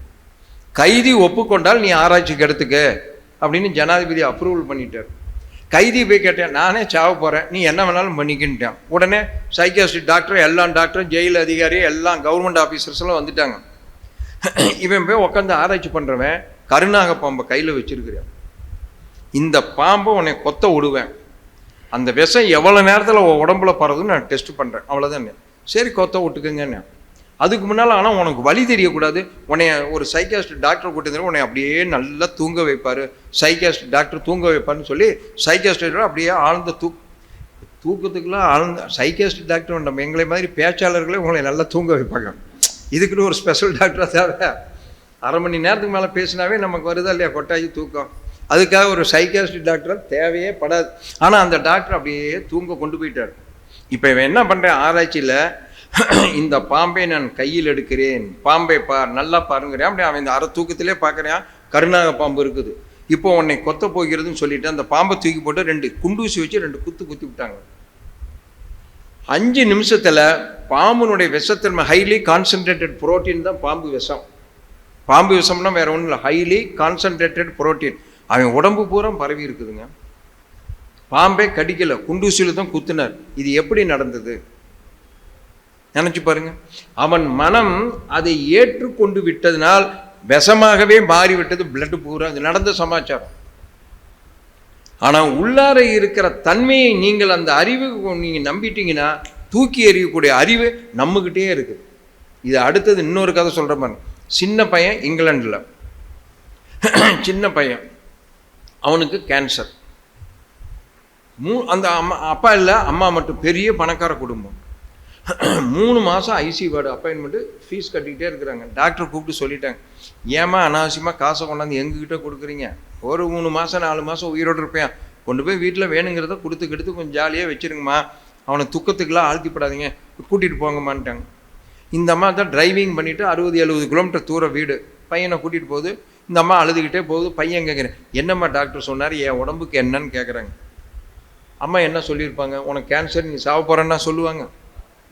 இல்லைப்பா, உன் உடம்புல பூச்சியெலாம் இருக்குதா, அதை சாகடிக்கணுமா, அது ஒரு 5-6 மாதம் ஆகுமா, அதுக்கு மாத்திரை மருந்தெல்லாம் வாங்கிட்டு வந்திருக்குன்னு. எத்தனை பூச்சியுமா அப்படின்னு. இந்த அம்மா குழப்பம் அதிகமாகிடுச்சு. என்னடா பூச்சி கணக்கெலாம் கேட்க அடிச்சு விட்டாங்க ஒரு அடி. 1 லட்சம் பூச்சி வைப்பான்னு. 1 லட்சம் பூச்சி. ஏம்மா 1 லட்சம் பூச்சிக்கா நீ அழுதுகிட்டு கிடக்குறேன், விடுமா நான் பார்த்துக்கிறேன்ட்டான். வீட்டுக்கு போனோன்னீங்க அந்த டிவியில் கம்ப்யூட்டரை போட்டு ஜாய்ஸ்டிக்குன்னு குழந்தைங்க விளையாடுறது ஒன்று இருக்குதுங்க. அதில் தேனி மாதிரி வரும், குண்டை வச்சு அடிக்கிற விளையாட்டு ஒன்று கேம் இருக்குது. இந்த குழந்தைங்களுக்குலாம் தெரியும், நமக்கு தெரியாது. அவன் என்ன பண்ணிட்டு அந்த கேமை போட்டு நோட்டை எடுத்து பேனாவை எடுத்து கையில் வச்சுக்கிட்டான். தினமும் 100-200 அடிச்சு நோட்டை குறிச்சிக்கிட்டே வர்றான். 3 மாதம் ஆனோன்னா 4 மாதம் ஆனால் 1 லட்சம் பூச்சி. அம்மா 1 லட்சம் பூச்சி சாவடிச்சுட்டேன், நீ தைரியமாக 2 நாள் அழுவாதனோன்னா இந்த அம்மாவுக்கு இன்னும் அழுவாச்சு அதிகமாக. உடம்புல நோய் தான் நினச்சி இப்போ மெண்டல் வேறு ஆகிட்டான்னு நடக்குதுன்னு நினச்சிக்கிட்டு பயந்து அழுவச்சு. சரி உடனே டாக்டரை கூட்டிகிட்டு போய் பார்த்தா எந்த வியாதியும் இல்லாத மனிதனாக அந்த மனிதன் இருக்கிறாங்க. நல்லா புரிஞ்சு, அருமையான பையனாகிட்டேன். டாக்டர் ஏமா ஏதாவது ரத்தத்தை மாற்றினீங்களா, வேறு எங்கேயாவது ஆப்ரேஷன் பண்ணிங்களான்னாங்க. எதுவுமே இல்லைங்க, அவன் என்னமோ விளையாண்டுட்டு இருந்தாங்கன்னு அப்படின்னாங்க. நடந்த சமாச்சாரம். உங்கள் உடலில் இருக்கும் வியாதியை நீங்கள் பெரிதாக நினைக்க வியாதி குறையாது. சனியன் கிடக்குதுன்னு தலையில் நல்லெண்ணெயை தேய்ச்சி சீகாயை குளிச்சு விட்டு நீங்கள் அந்த வியாதியை பற்றி நினைப்பு இல்லாமல் இருந்தீர்களானால் இயற்கையான மரணத்தை விட இன்னும் அதிக நாள் வாழலாம். நிரூபிச்சிருக்கிறாங்க. நான் ஒன்றும் பொய்யா கதையாக சொல்லலை, நிரூபிச்சிருக்கிறாங்க. இப்போ நிரூபணம் ஆகியிருக்குது. நம்ம என்ன பண்ணுறோம், முழங்கால் வலியா, முழங்கால் வலி எங்க முழங்கால் வலிக்கு மருந்துங்க, முழங்கால் வலிக்கு மருந்துங்க, முழங்கால் வலி இப்படியே சொல்லிட்டு தான் முழங்கால் வலி தீருமா அதிகமாகுமா? சங்கல்பமே நீங்கள் என்ன பண்ணுறீங்க, சங்கல்பம் என்ன பண்ணணும், இதெல்லாம் நல்லா இருக்குன்னு நினைக்கணும். முழங்கால் வலி தீரணும், முழங்கால் வலி தீரணும், முழங்கால். இப்போ எதுக்கு உங்கள் மனம் அதிக முக்கியத்துவம் கொடுக்குது? இந்த காந்தத்துக்கு, இந்த அறிவுக்கு பேரறிவு. இது சிற்றறிவு, இது பேரறிவு. நீ என்ன சொல்றியோ அதை அப்படியே பதிவு பண்ணிக்கிட்டு அது ரிஃப்ளெக்ஷனாக உங்களுக்கு திருப்பி தான் கொடுக்கும் அந்த அறிவு. நம்ம முழங்கால் வலின்னா தீரணுங்கிறத மெதுவாக வேற சொல்லுவீங்க. முழங்கால் வலி தீரணும், எது அங்கே அதிகமாக பதிவாகும்? அப்போ என்ன ஜென்மத்துக்கு அவங்களுக்கு முழங்கால் வலி தீரவே தீராது. நீங்கள் வேணால் செக் பண்ணி போய் பாருங்க. இந்த வலி இருக்கிறதே நீங்கள் மறந்துட்டு உங்கள் வேலையை நீங்கள் பார்த்துக்கிட்டு இருந்தீங்கன்னா அது நம்மளை விட்டு ஓடி போயிடும். இந்த சனிகிட்ட வரதே தப்பு, நம்ம வேற இடத்துக்கு ஓடி அது இன்னொருத்தனை போய் பிடிச்சிக்கும். அப்போ எண்ணங்கள் எப்படி குவியணும் என்றால், உங்களுடைய குறைபாடுகளை நீங்கள் பெரிதுபடுத்தாமல் உங்களிடம் இருக்கும் நிறைகளை நீங்கள் பெரிதுபடுத்த விரும்பின, அதான் பாசிட்டிவ் திங்கிங் பாங்க. என்ன திங்கிங்க? நம்மள நெகட்டிவ் திங்காகவே நம்ம திங்கிங் பூரா நெகட்டிவாக இருக்குது. கொஞ்சம் அப்படியே முன்னால் வந்துடும், இன்னும் நல்லா முன்னால் வந்துடும். இப்போ இதுலேருந்து நான் தப்பிக்கணும், அதுக்கு என்ன வழி? இந்த அறிவை பற்றிய ஓரளவு அறிவு நான் தெரிஞ்சு வச்சிருக்கேன். புரிஞ்சுக்கிட்டீங்களா? ஓரளவு இது வந்து ரொம்ப பெரிய இதுக்கெல்லாம் இதுக்கெல்லாம் போகணுங்கிற அவசியமே தேவையில்லை.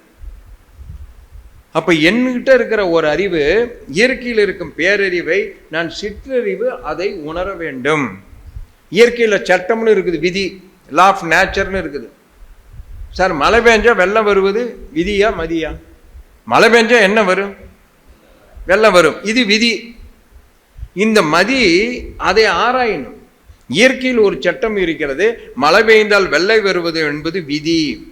இந்த மதி அதுக்கு முதல்ல இந்த 6வது இதுக்கு முக்கியத்துவம் கொடுத்து பிரிதொரு விதின்னு ஒன்று இருக்குது. குறுக்கே அணை கட்டி விட்டால் இப்போ வெள்ளம் வருமா? அந்த நதி நீரை நம்ம எதுக்கெல்லாம் பயன்படுத்தலாம்? புரியுதா இல்லைங்களா? இப்போ அது இன்னொரு பிரிதொரு விதி. நம்ம அறிவை என்ன, சரி இரும்ப தண்ணிக்குள்ளார கடலுக்குள்ளார கொண்டு போய் ஒரு துண்டு இரும்ப போட்டால் எங்கே போகும்? எங்கே போகுங்க? உள்ளார போயிடும். கடலில் 500 டன் இரும்பு போகுதே, எப்படி போகுது? முழுவி இருக்கணுமா இல்லையா? அது ஏன் மிதக்குது? விதி சிறிய இரும்பு துண்டை போட்டால் நீரில் மூழ்கி விடும் என்பது விதி. மதி பிரிதொரு விதி. கடலின் அடர்த்தி நிலை நீரின் அடர்த்தியை விட தன்னுடைய அடர்த்தி நிலையை குறைத்து விட மரத்துண்டை போட்டு அதுக்கு மேலே வச்சுட்டு இரும்பு துண்டை மிதக்குதா இல்லையான்னு பாரு. இப்போ டயரை வச்சுட்டு நீச்சல் சொல்லி கொடுக்குறாங்களா இல்லையா? இப்போ நீச்சலுக்கு அந்த டயரு என்னமோ இந்த சொரக்கா குடுவையெல்லாம் வச்சுருப்பாங்க. அப்போ பிரிதொரு விதியை பயன்படுத்துவதுதான் மதியின் அழகு. விதி வலியது, உன்னால் அதை போய் டச் பண்ண முடியாது. பிரிதொரு விதின்னு ஒன்று இருக்குது. சார் என் கருமையத்தில் பதிவுகள் இருக்குது, நான் அதை வந்து அழிக்க முடியாது. கருமையத்தில் மட்டுமா இருக்குது? செல்கள், மூளை, காந்தம், கருமையம், வான்காந்தம், இத்தனை 6 விதமான பதிவுன்னு மகரிஷி சொல்றார். யாராலையும் பதிவு அழிக்க முடியாது. நீ விலகலாம். பதிவுல இருந்து என்ன பண்ணலாங்க? நாம் விலகலாம். விலகிறதுக்கு வழி என்ன? அறநெறி வாழ்க்கை. என்ன வாழ்க்கைங்க? அறநெறி வாழ்க்கை. ஒழுக்கம், கடமை, ஈகை, இதுதான் சொல்லித்தர்றாங்க. இந்த அறநெறி வாழ்க்கையில் இருந்து பிறர் நலன் கருதி நீ தொண்டு செய்ய ஆரம்பித்து விட்டால் நீ பதிவிலிருந்து விலகலாம். அந்த அறிவு உன் உள்ளே இருக்கிறது, அந்த அறிவை பயன்படுத்து. சார் பொதுவாக நம்ம படிக்கும்போது பார்த்தீங்கன்னா சில வார்த்தையெல்லாம் குளறுபடியாகவே படிப்பாங்க. சில பேர் ஒன்று இருக்கும், சங்கடமான வார்த்தையெல்லாம் சொல்லிவிடுவாங்க, கேள்விப்பட்டு என் வாழ்க்கையில் நடந்தது. என்னோட பேங்கில் கேஷியர், தமிழ்நாடு பேங்கில் சில வேலை செய்கிறவன் ஜெயராஜ்னு ஒரு ஆள். அவன் கேஷியர்னா நம்ம பேங்க் கேஷியர். 6 மாதம் கழிச்சு நான் என்னைய கேஷியராக போட்டுருவாங்க, அவனை பேங்க். நாங்கள் 2 பேரும் மாற்றிக்குவோம். எனக்கு கல்யாணம் எங்கள் ஊரில் நடக்குது. மொதல் நாள் நைட்டு ஒரு 4 பேர் வந்தாங்க. அதில் கேஷியர் ஜெயராஜ் வந்துட்டேன். வந்தோடனே என் ஒய்ஃபை பார்த்துட்டு நாங்கள் வர்றேங்க போயிட்டு, இப்போ சாந்தியம்மா வீடு மாதிரி தான் இங்கே என் வீடுனா அங்கே என் மாமனார் வீடு. நடக்க முடியாது, ஏன்னா இந்த உடம்பு வச்சு தூக்க முடியாது. நான் அப்பயே பக்கத்து வீட்டிலேயே கல்யாணம் பண்ணிக்கிட்டேன். அவன் வந்து என் ஒய்ஃப்கிட்ட நான் வந்தாங்க, நாளைக்கு இருக்க முடியாது உங்கள் கல்யாணத்துக்கு, நான் வரேங்கன்னா அவன் போயிட்டான். 2 வருஷமாக நாங்கள் ஆஃபீஸில் ஒன்றா தான் ஒர்க் பண்ணுறோம். சார் எங்கள் ராம்குமார்னு எனக்கு மூத்த பையன் பிறந்துட்டான். சேலத்துக்கு வெளியில் வரும்போது பார்த்தீங்கன்னா ஊத்துமலைன்னு ஒன்று இருக்குது, ஓம்னு சிவப்பு லெட்டரில் ஒன்று போட்டிருக்கும், பார்த்துருக்குறீங்களா? அந்த மலைக்கு நானும் என் ஒய்ஃபு என் பையன் ராம்குமார், எங்கள் மாமனார் மாமியார், நான் தான் டிரைவிங் கார் எடுத்துகிட்டு மேலே போகிறோம். கரெக்டாக ஜெயராஜ் தான் ஒய்ஃபோடு வந்துட்டான். மாணிக்கம் இது யாருன்னு என் ஒய்ஃபை பார்த்து, ஏன்டா என் ஒய்ஃபுடா அப்படின்னு. என் மாமியார் பார்த்து இவங்க யாருன்னு, மாமியாருன்னு, இவர் மாமனாருன்னு. மாமனார் நீங்கள் எங்கே இருக்கிறீங்கன்னு என் மாமனார் பார்த்துக்கிட்டேன். சேலத்தில் தாங்க இருக்கிறோம். மாமியார் பார்த்து நீங்களும் சேலமா, ஒய்ஃபு சேலம், எல்லாம் சேலத்தில் தான் இருக்கு. ஏன் மாணிக்கம் அப்பா அது அப்படின்ட்டான். ஒரே வார்த்தை தான் போட்டா, அதை ஒரு அணுகுண்டு வீசின மாதிரி. மாணிக்கம் அப்போ அது அப்படின்ட்டான். அதுன்னு சொல்லிவிட்டு அவன் போயிட்டே முன்னால். எங்கள் மாமியார் டே நிர்மலா எங்கேயும் இன்னொரு பொண்டாட்டி கல்யாணம் பண்ணிருப்பாட்டுக்குது, இவன் ஆஃபீஸில் இருக்கிறவரே வந்து சொல்லிட்டாரு, இதை முதல்ல விசாரி நிர்மலா, அடியே நீ முதல்ல விசாரின்னு.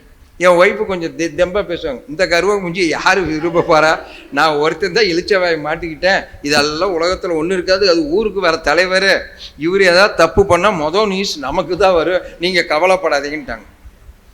தினமும் என்னை பார்க்கும்போது என் மாமனார் மாமியார், ஏங்க எதுங்க அது, எதுங்க அது, எல்லாம் நாங்கள்லாம் ஒன்றா சேலத்தில் ஒன்றா தான் இருந்தோம். அவர் assistant director veterinary Salem Hasthampatti ஆஃபீஸில் ஒர்க் பண்ணார். 6 மாதம் கழிச்சு கந்தாசிரமத்துக்கு போனால் கரெக்டாக அவன் வந்துட்டான், பொண்டாட்டியோடு வந்துட்டான். எங்கள் மாமியார் நிறுத்திக்கிட்டாங்க, ஏப்பா இந்த அதுன்னு சொன்னியே அது எது அப்படின்னாங்க. உடனே கேட்டு பாருங்க, உன்னியூரில் அத்தாபிரி கும்பலை நடு ரோட்டில் வச்சு தாலி கட்டினார் இல்லையான்னு கேளுங்க. ஏங்க செத்துக்கித்து போச்சா என்னென்னு, அட கன்றாவியே, அதுதாயா இது, இதுதாயா அது. இப்போ அந்த அது எதுன்னு சொல்கிறதுக்கு எனக்கு நான் கண்டுக்கல, நான் நம்ம பாட்டுக்கு போகிறேன். நாங்கள் இந்த அது எதுன்னு எங்கள் மாமியார் மாமனார் புரியறதுக்கு 6 மாதம் ஆச்சு. அவன் காற்று வாக்கில் ஓதி விட்டு போயிட்டியா. இப்போ சப்போஸ் இதை நம்பியிருந்தாங்கன்னா என்ன இருக்கு. இப்போ அந்த அறிவை என்ன பண்ண, இது உண்மையா இல்லையா, இந்த சமாச்சாரத்தை நம்பலாமா வேண்டாமா, ஒரு அறிவு வேண்டாம். இந்த மாதிரி அறிவு இல்லாமல் தான் நீங்கள் குடும்பத்தில் பல பிரச்சனை. நீங்கள் குடும்பத்தில் இருக்கிற சண்டையை குடும்பத்தோடு நினைக்கணும் சார். ரோட்டில் இந்த நான் பஸ்ஸில் போகும்போதெல்லாம் காரில் போகும்போது அந்த சிக்னலை பார்ப்பேன். விசில் அடிச்சுட்டு போனான்னா அவனுக்கு இன்னும் மேரேஜ் ஆகலைன்னு அர்த்தம். அவன் பாட்டுக்கு விசில் அடித்து பாட்டு பாடிவான். அந்த சிக்னல் வந்து நீ நான் சொல்கிறேன் நான் சொல்கிறேன் நீ சொல்கிறத நான் கேட்கணுமா அப்படின்னா அவன் 2 குழந்தைய பெற்றுட்டான்னு அர்த்தம். அங்கே சண்டை போடுறதுக்கு அவனுக்கு வலுவு இருக்காது. இங்கே சிக்னலில் வந்து தான் முனவியா தெரியுதுங்க. அவன் ஊரில் இருக்க குடும்பம் ஒன்று அங்கே போய் சத்தம் போடு, இல்லைன்னா ஆஃபீஸில் போய் சத்தம், இதற்கு நடு ரோட்டில் போடுறேன். இப்போ எவ்வளோ பைத்தியக்காரத்தை நம்ம செஞ்சுட்டு இருக்கிறோங்க. நினச்சி பாருங்க, ஒரு தகராறுன்னு வந்தால் ஒன்று அனுசரிச்சு போ, இல்லைன்னா விலகி போ. அதையே நோண்டிகிட்டு இருக்க நடு ரோட்டில் வந்து. இப்போ இந்த அறிவு எங்கே இருக்குது நம்மக்கிட்ட சார்? இதை நம்ம ஆராய்ச்சி பண்ணணுமா வேண்டாமா சார்? இப்போ குடும்பத்தில் தகராறு இல்லாமல் யாராவது ஒருத்தர் கை தூக்குங்க, நாங்கள் தகராறே இல்லாமல் வாழ்கிறோம்னா ஒருத்தர் கூட இருக்க முடியாது. கனவு விடிஞ்சால் நம்ம இதில் தாங்க நாங்கள் வாழ்ந்துக்கிட்டே இருக்கிறோம் தான் நம்ம சொல்லுவோம். இப்போ எல்லா குடும்பமும் அப்படி தான் இருக்கு. அப்போ இந்த அறிவு என்ன சொல்லும், அது உண்மையா பொய்யா கொஞ்சமாவது சிந்திக்கணுமா இல்லையா? அப்போ எது நல்லது எது கெட்டது என்பதை நான் நிர்ணயிக்க முடியாது. என் கருமையத்தில் என்ன பதிவாக இருக்கிறதோ அதற்கு தக்கவாறு தான் மனைவியோ கணவனோ குழந்தைகளோ அம்மா அப்பாவோ மாமியார் மாமனோரோ அமைவார்கள். அங்கிருந்து நமக்கு வரல, எங்க இருந்தது ஏற்கனவே சரக்கு. என் கருமையத்தில் இருக்கிறது தான் அமைவாங்களே தவிர தீதும் நன்றும் யாவனும் ஒன்றும் பண்ண முடியாது. நம்ம லட்சணம் என்னவோ அதுக்கு தகுந்த மாதிரி தான் ஆள் இருப்பாங்க. ஒரு இம்மி கூட பெசகாது. கடவுள் இறைவன் இளிச்சவாயன் அல்ல. சும்மா வேண்டுதலான்னுட்டா இதை வேணா இதை கொடுப்பாரு, அதை வேணா அதை கொடுப்பாரு. நம்மளும் இதெல்லாம் மாதிரி பைத்தியக்காரத்தான் தான் பண்ணிட்டு இருப்போம். அப்போ அவர் தான் எல்லா ஞானிகளும் இதை சொல்கிறாங்க. அந்த பேரறிவை நீ உணர ஆரம்பித்தால் தானாகவே உன் பதிவுகளிலிருந்து நீ வெளியேறலாம். அந்த அறிவை அறிய வேண்டும் சொல்கிறாங்களா இல்லையா? அப்போ அந்த அறிவை அறிவதற்கான வழிமுறைகள் என்ன? அதுதான் மகரிஷி சொல்றார். உடற்பயிற்சி, காயக்கல்பம், தியானம், தற்சோதனை. எத்தனை பெரிய ஆளாக இருந்தாலும் இந்த 4 பேக்கேஜ் கொடுக்குறாங்க. அதுக்கு அடுத்தது அறநெறி வாழ்க்கைன்னு ஒன்று இருக்குது. என்ன வாழ்க்கைங்க? அறநெறி வாழ்க்கைன்னு என்ன? ஒழுக்கம், கடமை, ஈகை. இந்த 3ஓடையும் இதையும் வச்சுக்கிட்டீங்கன்னா தான் வாழ்க்கை சுபிட்சமாக போக முடியும். இந்த இறைவன் நம் உள்ளேயே இருந்து விளையாண்டு கொண்டு இருக்கின்றானே தவிர நமக்கு நம்ம சொல்லுவோமா இல்லையா, கடவுளை என் தலையில் எழுதி விட்டான்டா. இப்போ எல்லாருமே சொல்லியிருப்போம். அனுபவம் இருக்குதா இல்லையா? அவர் என்ன பார்பர் ஷாப்பாக வச்சு நடத்திட்டு இருக்கிறார். ஒவ்வொருத்தையும் முடியும் பிடிச்சி எழுதுறதுக்கு. எனக்கு மட்டும் எழுதி விட்டாரு. அது என்ன 800 கோடி மக்கள் உங்களுக்கு மட்டும் தனியாக ஒரு ஃபோக்கஸ் பண்ணி பார்க்குறாரா? யார் செஞ்ச வினைகள்? நானோ என் முன்னோர்களோ செய்ததற்கு ஏற்பதான் என் குடும்பம் அமையுமே தவிர நீங்கள் நினைக்கிற மாதிரி அமையாது. நினைப்பதெல்லாம் நடந்து விட்டால் யாராவது நினைக்கிற மாதிரி நடந்திருக்கு? நினைக்கிற மாதிரி நடக்காதுன்னு தெரியும். அப்புறம் என் நினைப்பை கொண்டு போய் வைக்கிறீங்க. என் புருஷன் இப்படி இருக்கணும், என் பொண்டாட்டி இப்படி இருக்கணும். கிறுக்குன்னு அர்த்தம். நீங்கள் கற்பனை பண்ணிகிட்டு இருக்க முடியாது. அது இந்த கல்யாணம் நடக்கும்போதெல்லாம் ஒருத்தர் மேடை ஏறி பேசுவோம். கணவனை மனைவி புரிந்து கொண்டும் மனைவியை கணவன் கிறுக்கே. இவன் அதை விட கிறுக்கேன்னு அர்த்தம். சார், எங்கேயாவது ஒருத்தர் புரிஞ்சுக்க முடியுமா? நினச்சி பாருங்க. என் நல்லது கெட்டதை அனுபவிக்க நான் தனி, என் மனைவி தனி, என் அம்மா அப்பா தனி, எனக்கு குழந்தைகள் தனி. எல்லாமே அவர்கள் பதிவுக்கேற்ப அவர்கள் அனுபவித்து தான் ஆற வேண்டுமே தவிர நான் நினைக்கிற மாதிரி அவர்கள் இருக்க மாட்டார்கள். சார், இப்போ நம்ம என்ன நினைக்கிறோம்னா, ஒரு குழந்தைய கொண்டு போய் ஸ்கூலில் சேர்த்துறீங்க. நான் வெகு பேர்த்த நான் கிராமத்தில் பார்த்துட்டேன். அந்த வீட்டுக்காரம்மா அங்கே கொண்டு போய் சேர்த்திருக்காங்க, நானும் அங்கே கொண்டு போய் சேர்த்தணும். உன்னுடைய வரும்படி என்ன, ஏன் பட்ஜெட் என்ன, ஏன் நிதி நிலைமை என்ன? அவங்க 1 லட்ச ரூபா சம்பாதிக்கிறாங்க, கொண்டு போய் 50,000 ரூபா கூட மாதம் ஃபீஸ்ன்னு கொடுக்கலாம். என்னால் கொடுக்க முடியுமா? திதி கொடுத்து அழிஞ்ச குடும்பம் வெகு குடும்பம்னு மகரிஷி சொல்லியிருக்கிறார். நீ எதுக்கு திதி கொடுக்குற? திதி கொடுத்த சொர்க்கத்துக்கு போயிடுவார் ஆன்மா. நீ என்ன புரோக்கரா கடவுளுக்கு? அப்போ தான் தெளிவாக சொல்ற, செய்யத்தக்க அல்ல செய்ய கெடும், செய்யத்தக்க செய்யாமையாலும் கெடும். அப்போ அந்த அறிவை நான் உணர்றோமா வேண்டாமா? அப்போ எதை செய்வது எது நல்லதுன்னு கொஞ்சமாவது புத்திசாலித்தனத்தை நான் உபயோகிக்க வேண்டும். இதுக்கு தான் கோயிலில் வழிபாடுன்னே வச்சாங்க. ஆனால் வழிபாடு இப்போ என்ன ஆயிடுச்சுன்னா, கடவுளை புரோக்கராக மாற்றி விட்டாங்க. ஒரு காலத்தில் கடவுள் எல்லாம் வேண்டணும். என்ன வேண்டியிருப்பீங்க? நான் நல்லா இருக்கணும், குடும்பம் நல்லா, அப்படி தானே வேண்டியிருப்பீங்க. இப்போ என்ன தெரியுமா வேண்டியிருக்கிறேன்? எங்கள் ஊர் பக்கத்தில் எல்லாம் எழுதி துண்டு துண்டாக கட்டியிருக்கிறாங்க பக்கத்தில். நான் என்ன பண்ணேன், என்னடா இத்தனை தொங்குதே, என்ன தான் இவனுங்க வேணும்? ஒரு சீட்டை பிரித்து படித்தா எனக்கு ஹார்ட் அட்டாக். பங்காளி பங்களா கட்டுறேன், பைத்தியம் பிடிச்சாலைன்னா உனக்கு 2 கோழி கொண்டாந்து கொத்துறேன். கோழியை கொண்டாந்து போய் கொத்துறான். அவன் பங்காளி பங்களா கட்டுறானா, அவன் பைத்தியம் பிடிச்சி அலையணுமா? சாமிக்கு 2 கோழி. இப்போ நான் ஒரு பேட்டை ரவுடியா கடவுள்? இப்போ நீ கடவுளை என்ன இப்போ பேட்டை ரவுடியாக மாற்றி விட்டாங்க. இப்போ நீ கடவுளாக கூட மதிக்கலையே. நம்ம செவனேன் போனோம். அதில் ஒருத்தன் வேண்டுறேன், மாவனை 60 மார்க் வரலைன்னா உன்னை வந்து அப்புறம் கவனிச்சுக்கிறேன், உனக்கு தேங்காயும் கிடையாது மாங்காயும் கிடையாது. இப்போ கடவுளை அப்போ என்ன நினைக்கிறேன்? அவரை நான் பேப்பராக திருத்து, பரிச்சு பேப்பர் அவராக திருத்துறாரு. எனக்கு உடம்பு சரியில்லை, உடனே சரி பண்ணு, உனக்கு இதை நான் முடிய கொடுக்குறேன், அதை கொடுக்குறேன், இதை கொடுக்குறேன். அவர் என்ன கிளினிக்காக வச்சு நடத்திக்கிட்டு இருக்கிறார். நான் தெரியாமல் தான் கேட்குறேன். நான் சொல்லலைங்க, இதெல்லாம் என்னை திட்டாதீங்க. அர்ஜுனன் சொல்கிறார் பகவத்கீதையில், அர்ஜுனா, என்னிடம் வருபவர்கள் தன்னுடைய ஆசை நிறைவேற வேண்டும் என்ற எண்ணத்துடனும் தன் துன்பங்கள் குறைய வேண்டும் என்ற எண்ணத்துடன் தான் வருகிறார்களே தவிர ஒருவர் கூட நான் யார் என்று உணர வரவில்லை. பகவத்கீதையில் அர்ஜுன்கிட்ட சொல்றார் கிருஷ்ணர். அவரே ஆதங்கப்பட்டு தான் போய் சொல்றார். ஒருத்தனாவது நான் யாருன்னு அறிவதற்கே மனசு இல்லை. இப்போ எல்லாரும் கோயிலுக்கு என்ன துன்பம் குறையணும் ஆசை நிறைவே. அதில் இந்த திருப்பதிக்கு நான் ஃபர்ஸ்ட் டைம் போயிருந்தேங்க. அதில் தமிழ் கல்வெட்டு இருக்குது, இப்போ படித்து பாருங்கள். அந்த தமிழ் கல்வெட்டு புரியுது. எங்கள் ஆஃபீஸில் ஒருத்தன் சொன்னால் நம்ம படிச்சுட்டு இருந்தேன். அதில் ஒருத்தர் எடுத்துருக்கேன், என்னமோ ஒரு பெண் பேரை போட்டு ஐ லவ் யூன்னு எழுதிட்டான். இந்த சிசிடிவி கேமராலாம் அப்போ இல்லையாட்டுக்குது. அவன் என்னமோ ஒரு பேரை போட்டேன்னா இன்னும் ஒரு பேர் நல்ல பேர் போட்டிருந்தேன், எக்ஸ்ன்னு வச்சுக்கங்க, இவன் எழுதியிருக்கிறான் அப்படின்னு போட்டு பைன்னு போட்டு இவன் பேர் அன்பழகன்னு நம்ம எழுதியிருக்கிறான். டே அதை போய் அவகிட்ட சொல்லு, இல்லைன்னா உள்ளார போய் பெருமாள்கிட்ட சொல்லு, அவராது ஏதோ ஒரு ஏற்பாடு பண்ணுவார். கல்லுவெட்டில் போய் கிறுக்கிறானா அவன் எவ்வளோ பெரிய பைத்தியக்காரத்தனமாக இருப்பான். ஏன்னா கல்லுவெட்டு அதாங்க திருப்பதியில் வச்சிருக்கிறாங்க, கொட்டை எழுத்துல எழுதி வச்சிருக்கிறாங்க. அதெல்லாம் அவனை தண்டிக்க, இதெல்லாம் சமுதாய சீரழிவு. இறைவனை வழிபடுங்கிற எண்ணமே இல்லாமல் போச்சு. அப்போ கோயில் சர்ச்சு மசூதி எது கட்டியிருக்கிறாங்க சார்? எல்லை உடையது கடவுளா, எல்லை அற்றது கடவுளா? கடவுள்னா எல்லை உடையதா, எல்லை அற்றதா?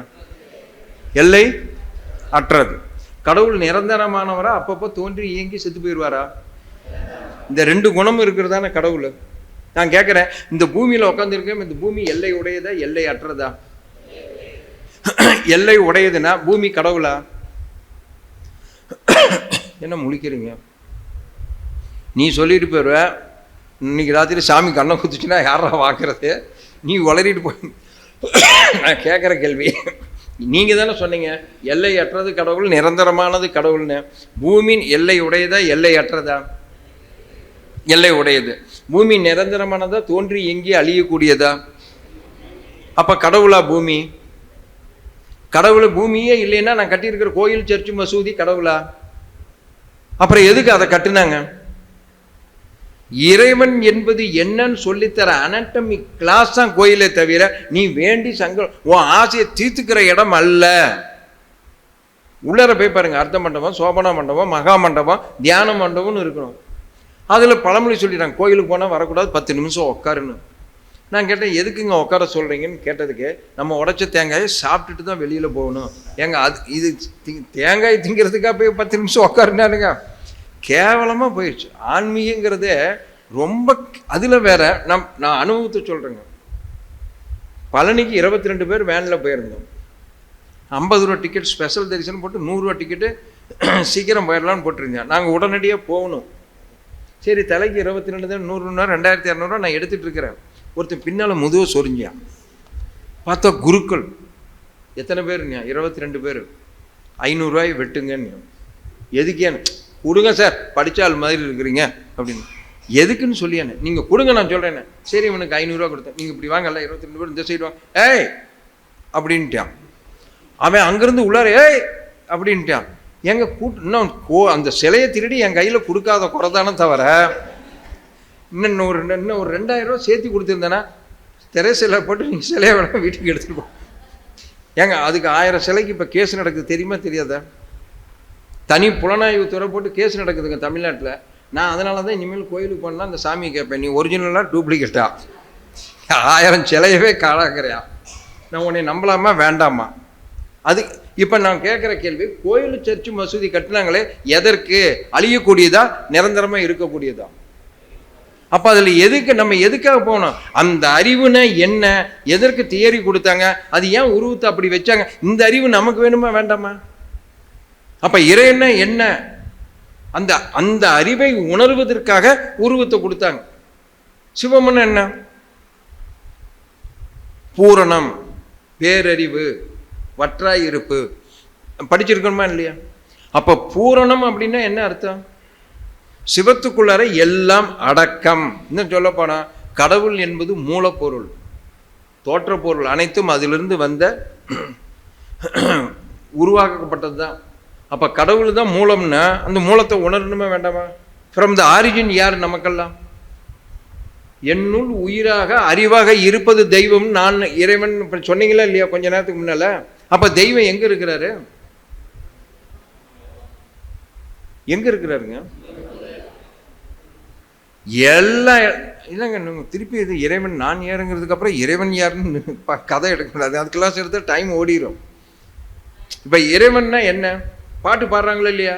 அங்கும் இங்கும் நாதன் எங்கும் பிரகாசமாய் ஆனந்த பூர்த்தியாகி அவர் அருளோடு நிறைந்ததொரு தன்னருள் வெளிக்குள்ளே அகில அண்ட கோடிகள் எல்லாம் தங்கும்படி இச்சை ஆசை வைத்தார் சொல்றாரு இல்லையா தாய்மானவர்? அவர் இறைவனுக்கு என்ன டெஃபினிஷன்? அங்கும் இங்கும் நாதன். அங்கே யாரு, இங்கே யாரு? எங்கும் பிரகாசமாய். அப்ப எல்லா இடத்துலையும் அவரு தான் நிறைந்து இருக்கிறார், இறைந்து இருக்கிறார். இறைந்து கிடப்பவனே இறைவன். இப்போ அவர் சொன்னதில் ஏதாவது தப்பு சொன்னாரா? சரி, இப்போ நீங்கள் திருக்குறளில் 10 பாட்டுக்கு ஒரு தலைப்பு எழுதியிருக்காங்களா இல்லையா? 1300 எத்தனை தலைப்பு? 10 பாட்டுக்கு ஒரு தலைப்புனா இப்போ எத்தனை தலைப்பு இருக்குது? 100.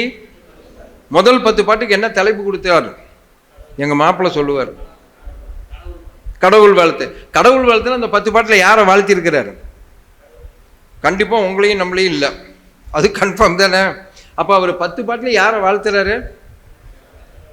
என்னங்க மௌனமாக இருக்கிறீங்க? கடவுளை வாழ்த்திருக்காரு. முதல் பாட்டு என்ன அர்த்தம்? என்ன போனார்? தமிழ் உரையை கொண்டு வாங்க. பாட்டை இவ்வளோ வேகமாக சொன்னீங்க, அர்த்தம் என்னன்னு எல்லாம் முழிக்கிறீங்க.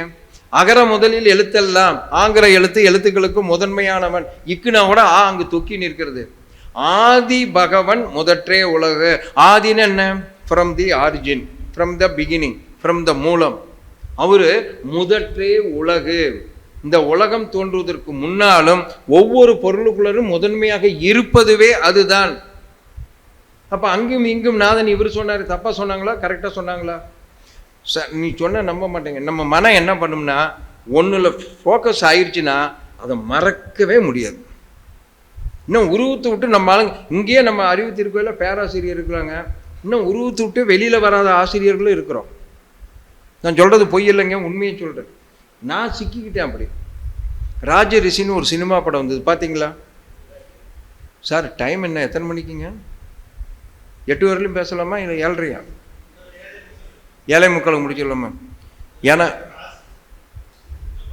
சரிங்க, 7:45 முடிச்சுக்கலாம். நீங்கள் சொல்லுங்கள், இல்லைன்னா நான் பாட்டுக்கு போயிட்டு இருப்பேன். அப்புறம் காலையில் வெடிஞ்சிருவேன். எல்லாரும் என்னை திட்டிட்டு போயிடுவாங்க, இவன் வந்தேன் பாரு விடிய விடிய கிளாஸ் எடுத்துகிட்டு போயிட்டாங்க. கொஞ்சம் அப்பப்போ கொஞ்சம் சிக்னல் காமிச்சிருங்க. ரைட். இப்போ அந்த ராஜரிஷின்னு படம் வந்தோடனே அதில் அந்த கதையில் விஸ்வாமித்திரர் கௌசிக மன்னன் திரிசங்குக்கு தன்னுடைய வலிமையை கொடுத்து நீ பூத உடலோட சொர்க்கத்துக்கு போன்னு அமுச்சு விடுவார்.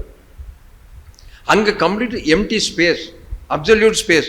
எந்த பொருள் நுழைந்தாலும் உடச்சி தூக்கி எறிஞ்சிடும். நம்ம இப்போ கையை கொண்டு போய் நீட்டிங்கன்னா இல்லை அணுவா சதற அடிச்சுப்படும். அதுக்கு அந்த குணம் உண்டு. அந்த கருந்துளைக்கு எது அதை தான் என்ன சொல்லுவாங்க, கருந்துளை சாப்பிட்டுச்சுப்பாங்க. அதுக்கு தான் அந்த காலத்தில் கதை. ஊன் உடலுடன் அங்கு செல்ல முடியாது, இந்த உடலோட நீங்கள் அங்கே போக முடியாது. அப்போ அந்த கதைக்கு அவர் திரிசங்கு என்ன சொல்கிறேன் கேட்குறேன், யார்? கௌசிக மன்னன்ட்ட கேட்குறேன், விஸ்வாமித்திர, நான் இந்த உடலோடு சொர்க்கம் போக வேண்டும், கிராண்டட் பர்மிஷன் போ, நான் என் தவ வலிமையை அவனுக்கு கொடுக்குறேன்னு சொல்லி அமுச்சு விடுவார். அங்கே போனால் எட்டி உதச்சிடுவாங்க. நீ எங்கட பூத உடலோட கீழே படணுன்னா அவன் கீழே வந்து விஸ்வாமித்திரரை கத்திக்கிட்டு வந்தோன்னா நில் அப்படிம்பார். உனக்கு அந்த சொர்க்கம் மாதிரி நான் ஒரு சொர்க்கத்தையே படைத்து தருகிறேன்னு சொல்லி திரிசங்குக்கு சொர்க்கம் படைச்சதா புராண கதை. ஆனால் அதில் என்ன உண்மை இருக்குது? இந்த உடலுடன் யாரும் அங்கு செல்ல முடியாது. செல்ல வேண்டும் என்றால் உங்கள் மனம் அறிவாக மாறிவிட்டால் அந்த நிலைமைக்கு எல்லோரும் போகலாம். 6வது அறிவு மட்டும்தான் போக முடியும். இதுதான் உண்மை. அந்த கதையில் என்னாச்சு, அவனுக்கு திரிசங்குக்கு சொர்க்கம் கொடுத்தோன்னா இவரு என்ன, விஸ்வாமித்திரர் கூனி குறுகி கிழவனாட்டம் போயிடுவார். தான் தவ வலிமையில இழந்துட்டார். உடனே அம்பாளை நினச்சி தவம் பண்ணுவார். உடனே அம்பாள் வருவாங்க. காஞ்சிபுரத்தில் இருக்க ஏகநாத சுவாமி கோயிலில் யாருமே இன்னும் விளக்கு ஏற்றல, முடிஞ்சால் நீ விளக்கேற்று, நான் ஐயனை கூட்டி விட்டு அங்கு வந்து விடுகிறேன், இல்லை என்றால் அவரிடம் சொல்லி நான் அனுப்புகிறேன், கிராண்டட் அப்படின்ட்டாங்க. உடனே இவர் கௌசிக மன்னன் போய் பார்ப்பார். பூதகணங்கள்லாம் தேக்க. உடனே ஒரு பாட்டு அந்த ராஜரிஷி படத்தில் நடக்கும். பாட்டு பாடினோன்னே பூதகணங்கள் விடாது. கடைசியில் என்ன பண்ணுவார்னா, இந்த தவ ஒளிமெல்லாம் உடம்பையே திரியா வச்சு எரிய விட்டுருவார். தான் உடம்பே எரியுது நெருப்பு மாதிரி. உடனே விளக்கு மேலே ஏறி உக்காந்து அப்போ சொன்ன மந்திரம் தான் காயத்ரி மந்திரம். அந்த மந்திரத்துக்கு பேர் தான் காயத்ரி மந்திரம். தன் உடலையே தேகத்தையே திரியாக மாற்றி எரிய விட்டார். உடனே என்ன, அந்த சினிமா படத்தில் சிவலிங்கம் 2 டம்முன்னு உடையும், சிவன் வந்துடுவார். பக்தா உனக்கு என்ன வர வேண்டும் கேள். நான் என்ன பண்ணேன், அப்போ இந்த டேப் ரிகார்டில் பதிவு பண்ணி ஒரு 100 தடவை பார்த்துட்டேன். அன்னியிலேருந்து இன்னைக்கு வரலையும் சிவனுக்கு முன்னால் போனால் எங்கேயாவது உடஞ்சி நமக்கு வந்து சரி பக்தா உனக்கு என்ன வர வேண்டும் கேளுங்க. இது வரலையும் எனக்கு உடையில. உங்களுக்கு ஏதாவது உடஞ்சி வந்துருக்குதா? யாருக்காவது உடஞ்சிருக்குதா? ஆனால் என் மனசு எதை நம்பிக்கிச்சு, அவன் சினிமாவில் கட்டினது போய் நான் நம்பிக்கை வச்சுட்டேன். என் மனசு அதில் லயமாயிருச்சு. இதுலேருந்து என்னால் வெளியில் வர முடியல. எண்ணத்தின் வலிமை கருமையத்தில் போய் பதிவாயிருச்சு. நம்ம அதிலிருந்து என்னைக்கு நீங்க வெளியில வருகிறீர்களோ அப்பதான் அந்த அறிவை உணர முடியும். அவன் அருளால் அவன் தாழ் வணங்கி, அவன் அருள் இல்லாம அந்த பிரிமிசஸ்குள்ள நீங்களே நுழைய முடியாது. கிராண்டட் பர்மிஷன் அங்கிருந்து வரணும். அப்ப என்ன பண்ணும்? குவாலிஃபிகேஷனை கொஞ்சம் ரைஸ் பண்ணணும். என்னுடைய குவாலிஃபிகேஷனை ரைஸ் பண்ணோம்னா அதுதான் சொல்றேன், ஒழுக்கம், கடமை, ஈகை, தவம், தற்சோதனை கரெக்டாக செய்யணும். சார் வேர்ல்டு லெவலில் ஒரு சென்சஸ் எடுத்தாங்க, அதுக்கு ஒரு டாக்குமெண்ட்ரி ஸ்டோரியே வந்திருக்குது. மனிதனுக்கு எல்லாம் என்ன அவசிய தேவை எட்ரா சென்சஸ்ன்னு எல்லா நாட்டிலையும் போய் ரிசர்ச் பண்ணாங்க. எல்லாரும் சொன்னது மகிழ்ச்சியாக இருக்கணும், துன்பம் இல்லாமல் இருக்கணும், இவ்வளோதான். எல்லாரும் சொன்னது இந்த ஒரு வாரத்துக்குள்ளார அடக்கமாயிடுச்சு, நான் மகிழ்ச்சியாக வாழணும், துன்பம் வரக்கூடாது. ரைட், அதுக்கு என்ன வழி ஆரம்பிச்சுட்டு போடுங்கடா, இது என்னென்ன வழி தான் சொல்கிறான்னு கேளுங்கடான்னு சொல்லி திருப்பி ரிசர்ச் பண்ணாங்க. நான் சொன்ன நம்ப மாட்டேங்க, பணம் 10% மனதின் திருப்தியை மட்டும்தான் கொடுக்கிறது. நம்மளாம் 100% பணம் தான் கொடுக்குதுன்னு போய் லயமாயிட்டோம். உலகம் வேர்ல்டு டாக்குமெண்ட்ரியிலேயே எல்லா சயின்டிஸ்டும் அதை ஒத்துக்கிறாங்க. பணம் என்பது உன் வாழ்க்கையில் 10% தான் உனக்கு அது நிம்மதியை கொடுக்கும். உடம்பு ஆரோக்கியமே ஒரு 30% மார்க்கை கொடுக்குதுங்கிற. உடம்பு என்னவா இருக்குன்னா ஆரோக்கியமா இருக்கணும். நல்ல நண்பர்கள் இடத்தில் போய் உட்கார்ந்துட்டா அதுக்கு ஒரு 30 மார்க் கிடைக்குதுங்கிற. நல்ல நண்பர்களை போய் நீ பிடிச்சி கேட்ச் பண்ணிக்கணும். உணவு முறைகள், அன்றாட பழக்கங்களை ஒழுங்கு பண்ணி கொண்டால் அதுக்கு ஒரு 20 மார்க் கொடுக்குறோம். கிட்டத்தட்ட 100 மார்க்கில் நம்ம எத்தனை மார்க் இருக்குன்னு நீங்கள் தான் குறிக்கணும். ஆனால் நம்ம என்ன பண்ணிவிட்டோம், பணம் ஒன்று போதும் 100 பங்கு. பணம் பைத்தியக்காரனுக்கு தான் தேவைப்படுமே ஒழிஞ்சு ஒரு ஞானிகளுக்கு தேவைப்படாது. நம்ம எல்லாம் பணம் வேணும், சம்பாதிக்கணும், இவ்வளோ வேணும், அவ்வளோ வேணும், அவ்வளோ வேணும். என்ன பண்ண போகிறோம்? நம்ம சாப்பிட்டா போக போகிறோம், இல்லை போகும்போது கொண்டு போக போகிறோமா? அதில் தவறாக ஒரு பழமொழி வச்சுருக்கிறோம், தனக்கு மிஞ்சினது தான். அப்படின்னு என்ன அர்த்தம் சொல்கிறீங்களோ இல்லையா? தனக்கு மிஞ்சினது தான் அப்படின்னா என்ன அர்த்தங்க? என்னங்க எல்லாம் படிச்சீங்களா உட்காந்து? எனக்கு போவதான் மீதிய தயவு செய்து பழமொழியுடைய உள்கருத்து வேற, மண்ணிலிருந்து ஒழுங்கு பண்ணிக்குங்க. தனக்குன்னு மிஞ்சியது தான் தானமும் தர்மமும். நீங்கள் பழமொழியை மாற்றாதீங்க. உங்கள் ஆன்மாவுக்கு உங்கள் பொண்டாட்டியோ புள்ளக்குட்டியோ நகையோ சொத்தோ பணமோ ஒரு காக்கா ஈ குஞ்சு வராது. என்ன கூட வரும்? நீ செய்த தானமும் தர்மம் மட்டும். தனக்குன்னு மிஞ்சியது தானமும் தர்மமுமே. புரியுதுங்களா? அந்த பொழுமொழியை போய் என்னவா மாற்றிவிட்டீங்க, தனக்கு மிஞ்சினது தான். உனக்கு எது மிச்சம்னா அது ரெண்டும் தான் மிச்சமா இருக்கும். இதை இந்த பழமொழியை அப்படியே ரிவர்ஸ் அடிச்சுட்டாங்க. தனக்குன்னு மிஞ்சியது எதுன்னா நீ செய்திருக்கிற புண்ணிய பாவங்கள் தான். அந்த தானம் தர்மம் உன் ஆன்மா எங்கே போனாலும் அது வந்துக்கிட்டே இருக்கும் கூட. அதுதான் உனக்கு உதவி செய்யும். அதுக்கு தான் மகரிஷி சொல்றார், நீ ஒழுங்கா அறநெறி வாழ்க்கையில் இருந்து பழகு. இப்போ நம்ம என்ன பண்ணுறோம்? அப்போ அந்த அறிவு திருவிளையாடல் ஒன்று வச்சிருக்குது. அது என்ன விளையாட்டு? எந்த மனிதன், எந்த விலங்கு, எந்த குணாதிசயங்கள் இருந்தாலும் அதுக்கு பேரலாம் இன்னொரு சமன்படுத்துதல். இறைவன் நல்லவரா? உங்களை கேள்வி கேட்குறேன். இறைவன் நல்லவரா சொல்லுங்க. கிடையவே கிடையாது. அடுத்தது, சரி இறைவன் கெட்டவரா? கிடையவே கிடையாது. இறைவன் நல்லவரும் இல்லை கெட்டவரும் இல்லை, சமமானவர். மறந்துடாதீங்க. செஞ்சதுக்கு தண்டனை தான் கொடுப்பார தவிர புண்ணியம் பண்ணினா புண்ணியம் வரும், பாவம் பண்ணால் பாவம் வரும். அவர் உங்களுக்காக வந்து உடனே நீ இந்த புண்ணியம் பண்ணியிருக்க, நீ இது அதில் நம்ம பைத்தியக்காரத்தனம். உனக்கு ஜாதகத்தில் இந்த குறை இருக்குது, அங்கே போய் சார் நான் ஒரு கொலை பண்ணுறேன் வா சொல்லி எந்த குளத்தில் வேணால் நீராடலாம். இப்போ அப்படி போயிடுச்சு, கொலை பண்ணிட்டியா அங்கே போய் நீராடிட்டு வா. ஒரு பாவம் திருடிட்டியா நீங்கள் போய் 2 அர்ச்சனை பண்ணிக்கு. நீ முளை மாதிரித்தனம் பண்ணிட்டியா உன் வீட்டில் பூஜை பண்ணிக்கு. இதை நான் கடவுள் வியாபார பொருளா? அவர் என்ன வணிக வியாபாரமாக வச்சு நடத்திட்டு இருக்கிறாரு? நம்ம இப்போ கடவுளையே வியாபார பொருளாக வேற மாற்றிக்கிட்டோம். அவர் என்ன நம்ம கூப்பிட்டா வந்து மடியில் உக்காந்துக்கிற மாதிரி. கடவுள் என்பது சமமானவர். நீ இருக்கிற இடத்துல உன் எதிரியே இருப்பாங்க சார். இப்போ நான் சொல்கிறேன், இப்போ இன்னொன்று பாருங்கள், ஒரு யானை குட்டி போடுது சார். ஒரு சிறுத்தை அந்த குட்டியை போய் குட்டி போட போட அதை அடித்து கடிக்குது. எங்கே அந்த யானை குட்டி போடுற வழியை தாங்குமா இல்லை சிறுத்தையை வாங்கி அடிக்குமா? இதை இறைவன் ஏன் படைச்சா இந்த குணத்தை? நினச்சி பாருங்க, நல்லா நினச்சி பாருங்க. 2வது சீகல்னு ஒரு பறவை இருக்குது, கேள்விப்பட்டிருக்கிறீங்களா சார்? கஷ்டமே படாதுங்க. அதெல்லாம் ஒரு 10 சீகல் வரிசையாக உக்காந்துக்கும். அது என்ன பண்ணும்னா, அதுக்கு உணவு வேணும்ல சாப்பாட்டுக்கு, அது என்ன பண்ணும்னா இந்த கடல் மணலுக்குள்ளார போய் ஓட்டையை போட்டு குஞ்சு போட்டு முட்டை போட்டிருக்கோம். அதுக்கு தீனி இந்த குஞ்சு கடலுக்குள்ளார போய் ஒரு 2 மீனை பிடிச்சிட்டு வரும். அலைஞ்சு திரிஞ்சு ஒரு 10 மணி நேரம் அலைஞ்சு ஏதாவது 2 மீனை கொண்டு வரும். இந்த சீ கேர்ள்ஸுங்கிற பறவை பேட்டை ரவுடி மாதிரி ரவுண்டு கட்டி உக்காந்துட்டு ஓங்கி 2 தட்டு தட்டி அதை பிடிச்சி இது சாப்பிட்டுட்டு இருக்கோம். இந்த குணத்தை ஏன் அது கடவுள் கொடுத்தாரு அதுக்கு? இதெல்லாம் சிந்திச்சு பார்க்கணும். சார், சப்பாத்தி கல்லின்னு கேள்விப்பட்டிருக்கிறீங்களா? பாலைவனத்தில் முளைக்கும். அந்த சப்பாத்தி கல்லியை யாரும் திங்கக்கூடாதுன்னு அதுக்கு இயற்கையான முள்ளா இருக்கும். பார்த்துருக்கிறீங்களா இல்லையா? அதை எந்த மிருகமாவது நாக்க வச்சுது ஒளிஞ்சுது. அப்ப சப்பாத்தி கல்லிய பாலைவனத்தில் படைச்சிட்டு அதுக்குன்னு ஒரு ஒட்டகத்தை ரசிச்சு சாப்பிட்ற நாக்க கொடுத்து அதே பாலைவனத்துக்குள்ளார இறைவன் விட்டுருக்கிறாருன்னா அப்ப இறைவன் என்ன முட்டாளா? அப்ப இறைவன் முட்டாளா? இந்த நியதி எங்க நடக்கும்னா 6வது அறிவு அதனுடைய திருவிளையாடலை ரசிச்சால் எந்தெந்த குணம் சமதளப்படுத்துவதற்காக இயற்கை சீற்றத்தை இயற்கையில் இருக்கும் இதை சமன்படுத்துவதற்காக அந்தந்த உயிரினங்கள் வருகிறது. வைரஸ் கிருமி இன்னைக்கு வரலையும் வருதா இல்லையா? இறைவன் தானே வைரஸ் உருவாக்கி இருக்கிறாரு. அனைத்தும் இருப்பதுவே இறைவன் என்றால் அப்ப நமக்கு ஏன் கொரோனா வரும்னா? அப்ப அந்த வைரஸ் கிருமி எங்க சமன்படுத்துவதற்காக இறைவன் அந்த உயிரை படைத்திருக்கிறார். அவருடைய திருவிளையாடல் தானே தவிர ஏற்றுக்கொண்டு விட்டால் நீ செய்யறத ஒழுங்கா செய்ய, உனக்கு எதுவும் வராது. காட்டுல சிறுத்தையெல்லாம் இருக்குதா இல்லையா? பழைய காலத்து முனிவர் காட்டுல போதாலும் தியானம் பண்ணாங்க. ஏன் சிங்கம் புலி அவங்கள கடிக்காதா? அதுல ஒரு ஜோக்கு கதை ஒன்று போட்டிருந்தாங்க. ஒரு போன மாசம் படித்தேன்.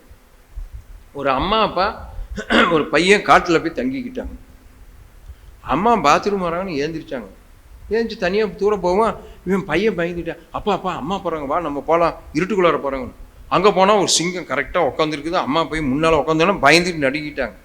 அப்பா அப்பா நீங்கள் போய் ஏதாவது செய்யுங்கப்பா, அம்மாவை தின்னுபிட போதுங்கிறான். டேய், சிங்கத்துக்கு நல்ல புத்தி உண்டுரா, அது தப்பிச்சுக்க எப்படியாவது, நீ கவலைப்படாமல் இரு, அது தப்பிச்சுக்க, அது காட்டுக்கே ராஜாடா, நீ உங்கள் அம்மாவை பார்த்து அது ஒன்றும் பண்ணாது, உங்கள் அம்மா நான் தான் பயப்படுவேன் தவிர அது பயப்படாது, நீ கவலைப்படாதான்னு அவன் அப்போ ஆறுதல் கொடுக்க. அவங்க அம்மா எப்படி இருப்பாங்கன்னு நினச்சி பாருங்க. இந்த மாதிரி முரட்டு வைராக்கியம்ல இருக்கிறாங்கன்னா ஏன் இருக்கிறாங்க? கடவுள் ஏன் அந்த படைப்பை படைக்கணும்? இதெல்லாம் இருக்குதா இல்லையா? இப்போ இதையெல்லாம் சமன்படுத்துவதற்காக இப்போ அக்ரிகல்ச்சரில் இருக்கிற இந்த மயிலை பற்றி ஒருத்தர் விவசாய கண்காட்சியில் ஒருத்தன் கேள்வி கேட்குறேன். விவசாயியை, சார் மயிலை போட்டுட்டீங்க, நாங்கள் கடலையும் விதைக்க முடியல, நெல்லையும் விதைக்க முடியல, நாங்கள் எப்படி எடுக்கிறதுன்னு. இயற்கை கரெக்டாக இருக்கிறது, நாம் அதை கெடுத்து விட்டோம். என்ன சார் மயில் பெருகி போச்சு? மயில் பெருகல, ஓனாயும் நரிக்குட்டியும் நம்ம ஒழிச்சு விட்டோம். 6வது அறிவு. இப்போ நரியும் காணோம், ஓனாயும் காணோம். அந்த மயில் முட்டையை சாப்பிட்றதுக்கு 2-3 விலங்கு பேரை சொன்னார். அது எனக்கு பேர் ஞாபகம் இல்லை. அதெல்லாம் இருந்ததெல்லாம் நம்ம அடிச்சு சாப்பிட்டுட்டாங்க மனுஷனுங்க. அப்புறம் மயில் பெருகாம என்ன பண்ணுங்கிறார் அவர் கேள்வி. இயற்கையில் இருக்கும் சமன்பாட்டை நாம் தெரிந்து கொள்ளவில்லை. அப்ப என்னமோ எதிரி நாட்டில் வாழக்கூடாது, எனக்கு எதிரியே இருக்கக்கூடாது, பைத்தியம்னு அர்த்தம். முதல்ல எல்லாமே இயற்கை சமன்பாட்டிற்காக ஒவ்வொருத்தரும் உலகில் படைப்பாக படைக்கப்பட்டு இருக்கிறங்கிற அறிவு நமக்கு வேணும். அவர் இதில் பெரிய திருவிளையாடலை நடத்திட்டு இருக்கிறார். இருப்பதெல்லாம் இறைவனை தவிர வேற ஒன்றும் இல்லைங்கிற அறிவு நமக்கு முதல்ல வேணும். அப்ப இந்த விளையாட்டுலாம் எது சார்? விளையாட்டுன்னா என்னங்க? இப்ப கிரிக்கெட் விளையாட்டுங்கிறாங்க இல்லையா? இந்த சைடு 11 பேர், அந்த சைடு 11 பேர் இருக்கிறாங்களா இல்லையா? இப்ப நியூஸ்ல வர்றது இந்த 11 22 பேர்த்த காமிக்கிறாங்களா? 22,000 பேரை குறிச்சு டிவியில் அவன் தனித்தனியா காமிக்கிறாங்களா? யாரை அதிகம் காமிக்கிறாங்க? யாரை காமிக்கிறாங்க? நம் வாழ்க்கையில் இது ஒரு பிளே கிரவுண்டு நினைச்சுக்கிட்டு இந்த வாழ்க்கையை நீ விளையாட ஆரம்பித்து விட்டால் உனக்கு வாழ்க்கை என்பது தூசா போயிடும். இதை நீ பாரமாக நினைத்து விட்டால் உன்னால் ஒரு அங்குலம் கூட ஏற முடியாது, முன்னேற முடியாது. இது ஒரு திருவிளையாடல் மேடை. நீ கோதாவில் போய் இறங்கிடு, ஒன்று உனக்கு வெற்றியோ தோல்வியோ 2ல் 1 தான் கிடைக்கும். நீ வெற்றி அடைஞ்சாலும் தோல்வி அடைஞ்சாலும் நீ உள்ளார போயிருக்க, உனக்கு சரித்திரத்தில் இடம் உண்டு. ஆனால் வேடிக்கை பார்க்குறோன்னா போய் தொலைஞ்சிடாத. இதான் சொல்கிறாங்க, சயின்டிஸ்டே சொல்கிறாங்க. இப்போ விளையாட்டை வேடிக்கை பார்க்குறோம், எங்கேயாவது பேப்பரில் வருமா நியூஸு? வெற்றியோ தோல்வியோ பூந்து விளையாடு, இது ஒரு பிளே கிரவுண்டு. சார், நான் சேலத்தில் குடியிருக்கும் மாடியில் இருந்தேன். கீழே இறங்கி ஆஃபீஸ் போகிறதுக்கோசரம் டிஃபன் கேரியர் கீழே வந்தேன். கீழே வீட்டுக்காரமா, சார் ஒரு நிமிஷம் நின்றுங்க, இது பாருங்கள் எலக்ட்ரிக் பில்லு அது என்னமோ இந்த 3 வருஷம் ஆனால் டெபாசிட்னு ஒன்று கட்டணுமா, அதை காமிச்சு சார் 3000 ரூபா போட்டிருக்குறாங்க, இது வீட்டு ஓனர் கட்டணுமா நம்ம கட்டணுமா, நீங்கள் என்ன கட்ட போகிறீங்கன்னு. எனக்கு தெரியாது, இல்லை ஒய்ஃபு தாம்மா, நான் இது தெரியாது, இருந்தாலும் பார்க்குறேன்னு பார்த்தா கண்ணாடியை மறந்து வச்சுட்டு வந்துட்டேன். டேய் ராமுன்னு அவன் எட்டி பார்த்தேன். என்னப்பா அப்படின்னு. கண்ணாடி டேபிள் இருக்கும், எடுத்துகிட்டு உடனே. போப்பா, உனக்கு ஒரு வேலை இல்லை, நீ வந்து எடுத்துக்கிட்டான். இருங்க நான் பரவாயில்ல, நான் போய் எடுத்துக்கிட்டேன். அந்த அம்மா சொன்னேன், இருங்க அந்த டெபாசிட்டுங்கிறது அவன் 3 வருஷம் 4 வருஷத்துக்கு கூட எலக்ட்ரிக்கல் வசூலிப்பாங்க. அது திரும்பி வராத பணம் தான்.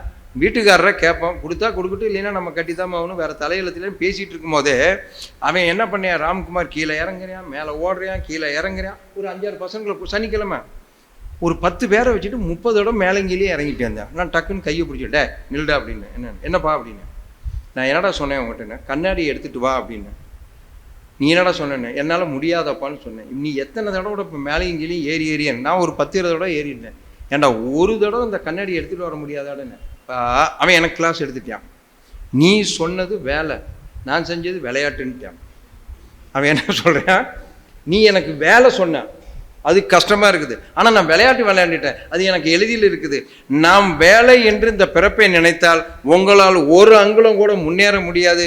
இது ஒரு பிளே கிரவுண்டு. விளையாட ஆரம்பித்து விட்டால் அனைவரும் மோதி பார்க்கலாம், விளையாண்டு பார்க்கலாம், ஜெயித்து காட்டலாம். இதுதான் திருவிளையாடல். புரியுதா இல்லைங்களா? அப்போ நான் என்ன செய்யணும்? எல்லாம் மகிழ்ச்சி கொடுத்துட்டார். ஒழுக்கம், கடமை, ஈகை, உணவில் ஒழுங்கு, அடுத்தது உடற்பயிற்சி, காய்கறிகளும் தியானம். முன்னேற முடியுமா முடியாதா? இதுக்கு எவ்வளோ நேரம் நீங்கள் செலவழிக்க போகிறீங்க?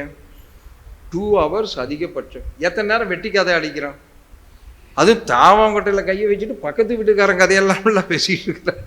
நம்ம கதையை யாரும் பேச மாட்டாங்க. நீங்கள் தாவாங்கொட்டையில் கையை வச்சா பக்கத்து வீட்டுக்காரன் தான் அங்கே சினிமா படம் ஓடிட்டு இருக்குதுன்னு அர்த்தம். அவங்க கதையை பேச மாட்டாங்க. இப்போ இதுக்கு எவ்வளோ நேரம்? ஒரு 2 hours வந்து மன்றத்தில் வந்து ஒழுங்காக இதை செஞ்சால் என் அறிவில் நான் முன்னேற முடியுமா முடியாதா? அந்த அறிவு, அந்த விளையாட்டை இறைவனை உணர்வதற்காக பிறந்த நான், அதை உணர்வதற்காக தான் இங்கே அறிவு திருக்கோயில் இத்தனை பெரிய செலவு பண்ணி கட்டியிருக்கிறாங்க. அதை பயன்படுத்துவது யாருடைய வேலை? எனது கடமைன்னு நினைக்கணும், எனது வேலை அல்ல, எனது. அப்படி நினைச்சாதான் நானும் எனது குடும்பமும் முன்னேற முடியும். இந்த அளவில் இந்த நிகழ்வை நான் நிறைவு செய்கிறேன். வாழ்த்துக்கள். வாழ்க வளமுடன், வாழ்க வளமுடன்.